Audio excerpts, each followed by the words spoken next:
हाँ जी, सत श्री अकाल बाई सारिਆਂ ਨੂੰ।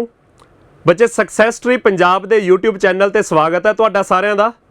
पर इन्नी की जानकारी सारे विद्यार्थियों तक पहुँच चुकी है कि PSSB ने जो साडे कुछ इंपॉर्टेंट एग्जाम्स लेने से उहदे विच साडा एक्साइज इंस्पैक्टर का एग्जाम है, वीडियो का एग्जाम है, फॉरेस्ट गार्ड का पेपर है, PSSB क्लर्क का पेपर होना जिहदे नाल कोऑपरेटिव बैंक का पेपर है। तो ये तमाम जिहड़े साडे एग्जाम्स जिन्हां दी असीं लगातार लंबे समय तो सारे जाने तैयारी कर रहे सी, सारे तो बाब तुहाडी मैं गल कर रहा, तो वो सारे एग्जाम्स दी डेट्स साडे जनवरी दे विच अनाउंस होईयां ने।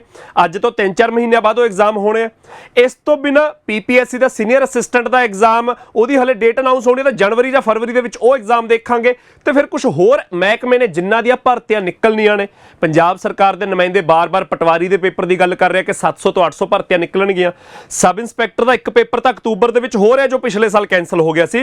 इस तो बिना नवीं भर्तियां निकलनियां ने, तो वो भी आपां आउंदे महीनों दे विच भर्तियां निकलदियां भी देखांगे, तो 4-6 महीनों बाद उहदा किते पेपर भी हुंदा हो देखांगे। तो ये सारे दे सारे पंजाब दे पेपरां नूं ध्यान च रख के सक्सैस ट्री पंजाब की टीम वालों एक नवा मास्टर कोर्स का बैच तैयार किया गया, जिहदे विच पूरा एक कॉम्प्रीहेंसिव बैच होऊगा, जिहदे विच इन्हां सारे पेपरां नूं ध्यान च रख के इन्हां दे विच किस किस्म के सवाल पूछे जा रहे हैं।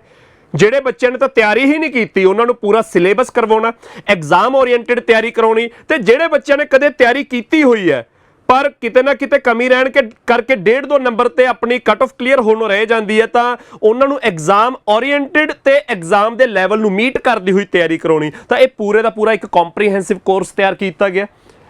ਇਹਦੇ ਵਿੱਚ ਇੱਕ ਨਵੀਂ ਜਿਹੜੀ ਚੀਜ਼ ਆਪਾਂ ਇੰਟਰੋਡਿਊਸ ਕੀਤੀ ਹੈ ਉਹ ਇਹ ਹੈ ਕਿ ਇਹ ਆਨਲਾਈਨ ਤੇ ਆਫਲਾਈਨ ਦੋਨੇ ਫਾਰਮਸ ਦੇ ਵਿੱਚ ਬੈਚ ਚੱਲੂਗਾ। ਮੈਂ ਹਲੇ ਸਿਰਫ ਉਹ ਜਾਣਕਾਰੀ ਦੱਸ ਰਿਹਾ ਜਿਹੜੀ ਤੁਸੀਂ ਆਲਰੇਡੀ YouTube ਤੇ ਸੁਣ ਚੁੱਕੇ ਹੋ। ਇਸ ਵੀਡੀਓ ਦੇ ਵਿੱਚ ਤੁਸੀਂ ਟਾਈਟਲ ਤੋਂ ਵੀ ਪੜ੍ਹ ਪਾ ਰਹੇ ਹੋ ਕਿ ਅੱਜ ਆਪਾਂ ਬੇਸਿਕਲੀ ਗੱਲ ਕਾਹਦੇ ਬਾਰੇ ਖੁੱਲ੍ਹ ਕੇ ਕਰਨੀ ਹੈ। ਉਸ ਤੋਂ ਪਹਿਲਾਂ ਮੈਂ ਇਹ ਦੱਸਦਾ ਕਿ ਇਹ ਆਨਲਾਈਨ ਤੇ ਆਫਲਾਈਨ ਦੋਨੇ ਕਿਸਮਾਂ ਦਾ ਬੈਚ ਹੋਊਗਾ। ਜਿਹੜੇ ਬੱਚਿਆਂ ਨੇ ऑनलाइन स्टडी करना है तो वह आपका ऑनलाइन कोर्स परचेज कर सकते हैं, तो जेडे बच्चे इत्थे आके साडे नाल बैठ के पढ़ना चाहते हैं तो ऑफलाइन की भी सुविधा हैगी, ऑफलाइन भी तुसी बैच परचेज कर सकते हो। इत्थे प्रॉपर एक क्लासरूम होऊगा, स्क्रीन ते पढ़ाई होऊगी जैहो जी ऑनलाइन दे विच तुसी यूट्यूब ते जिवें इस वीडियो दे विच आ स्क्रीन देख रहे हो, ਇਹੋ ਜਿਹੇ ਆਪਣੇ ਸੈਸ਼ਨਸ ਆਫਲਾਈਨ ਹੋਣਗੇ ਜਦੋਂ ਤੁਸੀਂ ਸਾਡੇ ਸਾਹਮਣੇ ਬੈਠੇ ਹੋਵੋਗੇ। ਤਾਂ ਆਨਲਾਈਨ ਤੇ ਆਫਲਾਈਨ ਫਾਰਮ ਦੇ ਵਿੱਚ ਇਹ ਬੈਚ ਹੋਊਗਾ। ਤੇ ਇਹਦੇ ਵਿੱਚ ਇੱਕ ਇੰਪੋਰਟੈਂਟ ਜਾਣਕਾਰੀ ਜਿਹੜੀ ਸਕਸੈਸ ਟਰੀ ਲਈ ਜਿੱਦਣ ਦਾ ਸਕਸੈਸ ਟਰੀ ਬਣਿਆ ਉਦੋਂ ਤੋਂ ਲੈ ਕੇ ਅੱਜ ਤੱਕ ਪਹਿਲੀ ਵਾਰ ਹੋ ਰਿਹਾ ਹੈ ਕਿ ਹੁਣ ਤੱਕ ਵਿਦਿਆਰਥੀਆਂ ਦਾ ਇੱਕ ਲਾਂਭਾ ਵੀ ਸਾਨੂੰ ਆਉਂਦਾ ਹੁੰਦਾ ਸੀਗਾ ਕਿ ਸਰ ਤੁਹਾਡਾ ਕੰਟੈਂਟ ਤਾਂ ਠੀਕ ਆ, ਪੜ੍ਹਨਾ ਚਾਹੁੰਦੇ ਆ, ਪਰ ਪੰਜਾਬੀ ਵਾਲਾ ਮਸਲਾ ਰਹਿ ਜਾਂਦਾ ਕਿ ਤੁਸੀਂ ਸਿਰਫ ਅੰਗਰੇਜ਼ੀ ਦੇ ਵਿੱਚ ਕੰਟੈਂਟ ਪ੍ਰੋਵਾਈਡ ਕਰਵਾਉਂਦੇ ਹੋ। ਤਾਂ ਬੱਚੇ ਲਗਭਗ ਇਸ ਮਸਲੇ ਦਾ ਵੀ ਅਸੀਂ ਹੱਲ ਕੱਢ ਲਿਆ। ਤਾਂ ਇਹ ਜਿਹੜਾ ਹੁਣ ਮਾਸਟਰ ਕੋਰਸ ਦਾ ਬੈਚ ਸਟਾਰਟ ਹੋ ਰਿਹਾ ਸੋਮਵਾਰ ਤੋਂ 3 ਅਕਤੂਬਰ ਤੋਂ, ਉਹਦੇ ਵਿੱਚ ਪਹਿਲੀਆਂ 3 ਕਲਾਸਾਂ ਬੁੱਧਵਾਰ ਤੱਕ ਬਿਲਕੁਲ ਫ੍ਰੀ ਡੈਮੋ ਨੇ, ਤੁਸੀਂ ਉਹ ਵੀ ਅਟੈਂਡ ਕਰ ਸਕਦੇ ਹੋ। ਉਹਦਾ ਲਿੰਕ ਪ੍ਰੋਵਾਈਡ ਲੈਣ ਮਤਲਬ ਉਹਦਾ ਲਿੰਕ ਲੈਣ ਦੇ ਲਈ ਤੁਸੀਂ ਆਪਣਾ ਜਿਹੜਾ ਸਕਸੈਸ ਟਰੀ ਦਾ ਨੰਬਰ ਹੈ ਡਿਸਕ੍ਰਿਪਸ਼ਨ ਦੇ ਵਿੱਚ ਵੀ ਮਿਲ ਜੂਗਾ, ਉਹਦੇ ਤੇ ਸੰਪਰਕ ਕਰ ਸਕਦੇ ਹੋ। ਤਾਂ ਬੱਚੇ ਇਹ ਮਸਲਾ ਵੀ ਆਪਾਂ ਹੱਲ ਕੀਤਾ। ਮਾਸਟਰ ਕੋਰਸ ਦੇ ਬੈਚ ਦੇ ਵਿੱਚ ਸਾਰੀ ਦੀ ਸਾਰੀ ਜਿਹੜੀ ਸਾਡੀ ਪੜ੍ਹਾਈ ਹੋਣੀ ਉਹ ਦੋਹਾਂ ਭਾਸ਼ਾਵਾਂ ਦੇ ਵਿੱਚ ਹੋਣੀ ਹੈ। ਟੀਚਰ ਬੋਲਣਗੇ ਤਾਂ ਪੰਜਾਬੀ, ਜਿਵੇਂ ਤੁਸੀਂ YouTube ਤੇ ਵੀ ਸਾਨੂੰ ਆਲਰੇਡੀ ਸੁਣਦੇ ਆ ਰਹੇ ਹੋ, ਜਿਵੇਂ ਮੈਂ ਹੁਣ ਜਿਹੜੀ ਭਾਸ਼ਾ 'ਚ ਬੋਲ ਰਿਹਾ ਬੋਲਾਂਗੇ ਤਾਂ ਪੰਜਾਬੀ, ਪਰ ਕੰਟੈਂਟ ਵੀ ਤੁਹਾਨੂੰ ਦੋਹਾਂ ਭਾਸ਼ਾਵਾਂ ਦੇ ਵਿੱਚ ਦਿਖੂਗਾ। ਤਾਂ ਇੱਕ ਤਾਂ ਇਹ ਮਸਲਾ ਹੱਲ ਹੋਇਆ। ਇਹਦੇ ਨਾਲ ਮੈਂ ਇੱਕ ਐਕਸਟਰਾ ਜਾਣਕਾਰੀ ਦੇ ਦੇਣਾ ਕਿ ਜਿਵੇਂ ਮਾਸਟਰ ਕੋਰਸ ਦੇ ਬੈਚ ਦੇ ਵਿੱਚ ਆਪਾਂ ਦੋਹਾਂ ਭਾਸ਼ਾਵਾਂ ਦੇ ਵਿੱਚ ਇਹ ਸਾਰੇ ਦਾ ਸਾਰਾ ਕੋਰਸ ਲੈ ਕੇ ਆਵਾਂਗੇ, ਤਾਂ YouTube ਤੇ ਵੀ ਆਪਾਂ ਸਾਰਾ ਕੰਟੈਂਟ ਦੋਨਾਂ ਭਾਸ਼ਾਵਾਂ ਦੇ ਵਿੱਚ ਹੌਲੀ ਜਾ ਕੇ ਕਰ ਲਾਂਗੇ। ਇਹਦੇ ਵਿੱਚ ਅੱਜ ਦੇ ਸੈਸ਼ਨ 'ਚ ਜਿਹੜੀ ਸਭ ਤੋਂ ਇੰਪੋਰਟੈਂਟ ਜਾਣਕਾਰੀ ਹੈ ਕਿ ਬੱਚੇ ਚਾਹੇ ਤੁਸੀਂ ਮਾਸਟਰ ਕੋਰਸ ਦਾ ਫੁੱਲ ਸਿਲੇਬਸ ਬੈਚ ਜੁਆਇਨ ਕਰ ਰਹੇ ਹੋ, ਚਾਹੇ ਤੁਸੀਂ ਇਕੱਲੇ ਮੈਥ DI ਦਾ ਬੈਚ ਜੁਆਇਨ ਕਰ ਰਹੇ ਹੋ, ਉਹਦੇ ਵਿੱਚ ਜਿਹੜੇ ਤੁਹਾਡੇ ਸਵਾਲ ਨੇਗੇ ਕਿ ਕੀ ਇਹਦੇ ਵਿੱਚ ਇਕੱਲਾ ਮੈਥ ਪੜਾਇਆ ਜਾਊਗਾ ਜਾਂ ਨਾਲ DI ਵੀ ਹੋਊਗੀ, ਜਾਂ ਇਸ ਦੇ ਵਿੱਚ ਮਤਲਬ 0 ਤੋਂ ਸਟਾਰਟ ਕੀਤਾ ਜਾਊਗਾ, ਬੇਸਿਕ ਲੈਵਲ ਤੋਂ ਸਟਾਰਟ ਕੀਤਾ ਜਾਊਗਾ, ਜਾਂ ਕਿਹੜੇ ਪੇਪਰ ਇਹਦੇ ਵਿੱਚ ਕਵਰ ਹੋ ਜਾਣਗੇ, ਕਿਹੜੇ ਪੇਪਰ ਦਾ ਲੈਵਲ ਇਹਦੇ ਨਾਲ ਮੀਟ ਹੋ ਜਾਊਗਾ, ਇਹ ਜਿਹੜੇ ਸਾਰੇ ਦੇ ਸਾਰੇ ਤੁਹਾਡੇ ਸਵਾਲ ਨੇ ਜਾਂ ਕਿੰਨੇ ਸਮੇਂ ਦੇ ਵਿੱਚ ਇਹ ਮਤਲਬ ਬੈਚ ਪੂਰਾ ਹੋ ਜਾਊਗਾ, ਉਹ ਅੱਜ ਮੈਂ ਪੂਰਾ ਡਿਟੇਲ ਦੇ ਵਿੱਚ ਦੱਸਦਾ।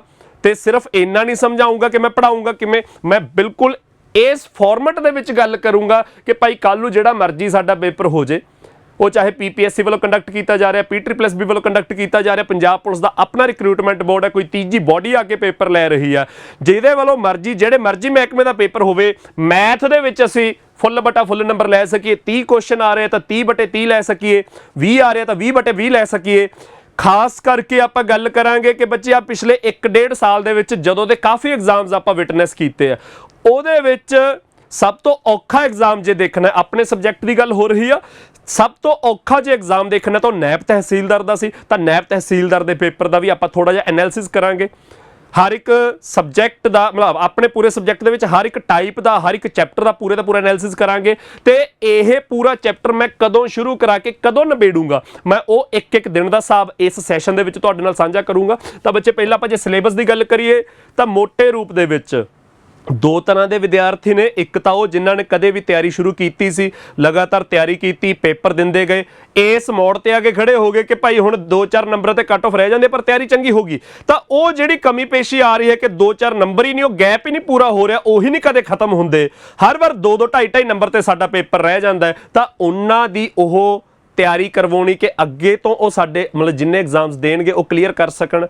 ਤੇ ਦੂਜਾ ਉਹ ਬੱਚਿਆਂ ਦਾ ਹਿੱਸਾ ਜਿਨ੍ਹਾਂ ਨੇ ਪੇਪਰ ਭਰਪੂਰ ਦਿੱਤਾ ਕਿਸੇ ਦੇ ਪਿੱਛੇ ਲੱਗ ਕੇ ਪਰ ਕਦੇ ਸੀਰੀਅਸ ਹੋ ਕੇ ਤਿਆਰੀ ਨਹੀਂ ਕੀਤੀ ਜਾਂ ਤਿਆਰੀ ਸ਼ੁਰੂ ਹੀ ਨਹੀਂ ਕੀਤੀ, ਜਾਂ ਜਿਨ੍ਹਾਂ ਨੂੰ ਕਦੇ ਇਹ ਕੌਨਫੀਡੈਂਸ ਹੀ ਨਹੀਂ ਬਣਿਆ ਕਿ ਅਸੀਂ ਪੇਪਰ ਕਲੀਅਰ ਕਰ ਸਕਦੇ ਹਾਂ, ਤਾਂ ਉਹ ਵੀ ਬੱਚੇ। ਤਾਂ ਮੈਂ ਉਹਨਾਂ ਦੇ ਹਿਸਾਬ ਨਾਲ ਗੱਲ ਕਰਦਾ, ਬਰੀਫਲੀ ਸਿਲੇਬਸ ਡਿਸਕਸ ਕਰਨ ਲੱਗਿਆ ਕਿ ਸਾਰੇ ਬੱਚਿਆਂ ਨੂੰ ਇਹ ਅੰਦਾਜ਼ਾ ਹੋ ਜਾਏ ਕਿ ਆਪਾਂ ਇਸ ਪੂਰੇ ਬੈਚ ਦੇ ਵਿੱਚ, ਚਾਹੇ ਤੁਸੀਂ ਫੁੱਲ ਸਿਲੇਬਸ ਮਾਸਟਰ ਕੋਰਸ ਦਾ ਬੈਚ ਲੈ ਰਹੇ ਹੋ ਜਿਹਦੇ ਵਿੱਚ ਸਾਰੇ ਸਬਜੈਕਟਸ ਕਵਰ ਹੋਣਗੇ, ਮੈਂ ਕੱਲ੍ਹ ਇਹਦੀ ਇੱਕ ਵੀਡੀਓ ਬਣਾ ਕੇ ਟਾਈਮ ਟੇਬਲ ਸਾਂਝਾ ਕੀਤਾ ਸੀਗਾ, ਚਾਹੇ ਤੁਸੀਂ ਇਕੱਲੇ ਮੈਥ ਦਾ ਕੋਰਸ ਲੈ ਰਹੇ ਹੋ ਆਨਲਾਈਨ ਜਾਂ ਆਫਲਾਈਨ, ਤਾਂ ਉਹਦੇ ਵਿੱਚ ਬੱਚੇ ਜਿਹੜਾ ਆਪਣਾ ਸਿਲੇਬਸ ਹੈ ਮੈਥ ਦਾ ਉਹ 2 ਹਿੱਸਿਆਂ 'ਚ ਵੰਡਿਆ ਹੁੰਦਾ ਹੈਗਾ, ਜਿਹਦੇ ਵਿੱਚ ਇੱਕ ਆਪਣੇ ਕੁਝ ਮੈਥ ਦੇ ਚੈਪਟਰਸ ਆ ਜਾਂਦੇ ਨੇ, ਉਹ ਸਾਰੇ ਚੈਪਟਰ ਜਿਹੜੇ ਅਸੀਂ 10ਵੀਂ 'ਚ ਪੜ੍ਹੇ ਨੇ, ਕੁਝ ਸਾਡਾ DI ਦਾ ਪੋਰਸ਼ਨ ਆ ਜਾਂਦਾ ਹੈ। ਜੇ ਆਪਾਂ ਮੈਥ ਦੇ ਚੈਪਟਰਸ ਦੀ ਗੱਲ ਕਰੀਏ ਤਾਂ ਬੱਚੇ ਨੰਬਰ ਸਿਸਟਮ ਤੇ ਸਿੰਪਲੀਫਿਕੇਸ਼ਨ ਸਾਡੇ ਪੂਰੇ ਦੇ ਪੂਰੇ ਸਿਲੇਬਸ ਦੀਆਂ ਜੜ੍ਹਾਂ ਨੇਗੀਆਂ ਕਿ ਜਿਹਦੇ ਸਿਰ ਤੇ ਅੱਗੇ ਸਾਡਾ ਸਾਰਾ ਸਿਲੇਬਸ ਤਿਆਰ ਹੋਣਾ ਹੈਗਾ। ਤਾਂ ਨੰਬਰ ਸਿਸਟਮ ਤੇ ਨੰਬਰ ਸਿਸਟਮ ਕੱਲਾ ਨਹੀਂ ਹੈਗਾ, ਨੰਬਰ ਸਿਸਟਮ ਦੇ ਵਿੱਚ LCM HCF ਆ ਜਾਂਦਾ ਹੈ, ਡਿਵੀਜ਼ਿਬਿਲਟੀ ਰੂਲ ਆ ਜਾਂਦਾ ਹੈ,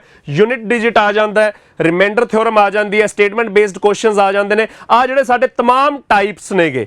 ਇਸ ਤੋਂ ਬਿਨਾਂ ਜੇ 1-2 ਸਾਲਾਂ ਤੋਂ ਗੱਲ ਸ਼ੁਰੂ ਕਰੀਏ ਤਾਂ 1-2 ਸਾਲਾਂ ਦੇ ਵਿੱਚ ਬੱਚੇ ਆਪਾਂ ਕੁਝ ਮਿਸਲੇਨੀਅਸ ਕੁਐਸਚਨਸ ਦੀ ਗਿਣਤੀ ਵੱਧਦੀ ਹੋਈ ਦੇਖੀ ਹੈ ਕਿ ਪੇਪਰਾਂ ਦੇ ਵਿੱਚ, ਚਾਹੇ ਸਾਡੇ PSSB ਦੇ ਐਗਜ਼ਾਮਸ ਨੇ, PPSC ਦੇ ਐਗਜ਼ਾਮਸ ਨੇ, ਪੰਜਾਬ ਦੇ ਨੇ, ਪੰਜਾਬ ਤੋਂ ਬਾਹਰ ਬਾਕੀ ਸੂਬਿਆਂ ਦੇ ਨੇ, ਉਹਨਾਂ ਦੇ ਵਿੱਚ ਮਿਸਲੇਨੀਅਸ ਕੁਐਸਚਨਸ ਦੀ ਵੀ ਗਿਣਤੀ ਵਧੀ ਹੈ। ਤਾਂ ਇਹ ਬੱਚੇ ਸਾਡਾ ਸਭ ਤੋਂ ਇੰਪੋਰਟੈਂਟ ਪੋਰਸ਼ਨ ਹੈ ਸਿਲੇਬਸ ਦਾ।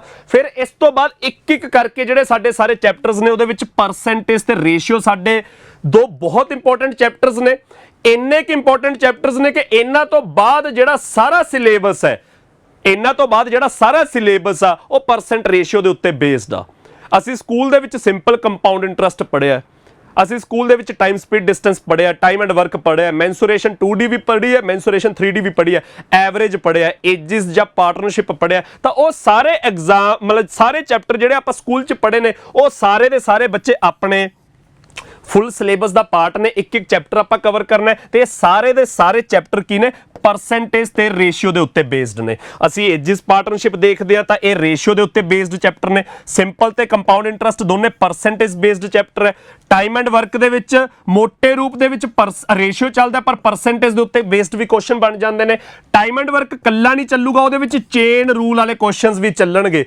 ਜਿਹੜੇ ਬੱਚੇ ਆਲਰੇਡੀ ਸਿਲੇਬਸ ਪੜ੍ਹ ਰਹੇ ਨੇ, ਕਦੇ ਵੀ ਪੂਰਾ ਕੀਤਾ ਜਾਂ ਥੋੜਾ ਬਹੁਤ ਵੀ ਨਿਗਾਹ ਚੋਂ ਕੱਢਿਆ, ਉਹਨਾਂ ਨੂੰ ਪਤਾ ਹੋਊਗਾ ਕਿ ਚੇਨ ਰੂਲ ਵਾਲੇ ਸਵਾਲਾਂ ਦੇ ਵਿੱਚ ਮੈਨ ਵਿਮਨ ਵਾਲੇ ਜਿਹੜੇ ਕੁਐਸਚਨਸ ਤੇ ਗੈਰੀਸਨ ਵਾਲੇ ਜਿਹੜੇ ਗੈਰੀਸਨ ਆਫ ਫੂਡ ਮਤਲਬ ਆਪਣੇ ਕੋਲ ਇੰਨੇ ਦਿਨਾਂ ਦਾ ਖਾਣਾ ਉਪਲਬਧ ਹੈ, ਇਹ ਸਵਾਲ ਜਿਹੜੇ ਤੁਸੀਂ ਦੇਖੇ ਆ ਇਹ ਪੰਜਾਬ ਦੇ ਪੇਪਰਾਂ ਦੇ ਵਿੱਚ ਟਾਈਮ ਐਂਡ ਵਰਕ ਦੇ ਟ੍ਰੈਡੀਸ਼ਨਲ ਸਵਾਲਾਂ ਨਾਲੋਂ, ਜਿਹੜੇ ਰਵਾਇਤੀ ਸਵਾਲ ਨੇ ਉਹਨਾਂ ਨਾਲੋਂ ਜ਼ਿਆਦਾ ਇਸ ਕਿਸਮ ਦੇ ਸਵਾਲ ਪੁੱਛੇ ਜਾਂਦੇ। ਤਾਂ ਚੇਨ ਰੂਲ ਓਨੇ ਹੀ ਇੰਪੋਰਟੈਂਟ ਹੈ, ਓਨੇ ਹੀ ਚੰਗੇ ਤਰੀਕੇ ਨਾਲ ਪੜਾਂਗੇ। ਪਰ ਟਾਈਮ ਐਂਡ ਵਰਕ ਦੇ ਨਾਲ ਪਾਈਪਸ ਐਂਡ ਸਿਸਟਮ ਵੀ ਚੰਗੀ ਤਰ੍ਹਾਂ ਕਰਾਂਗੇ।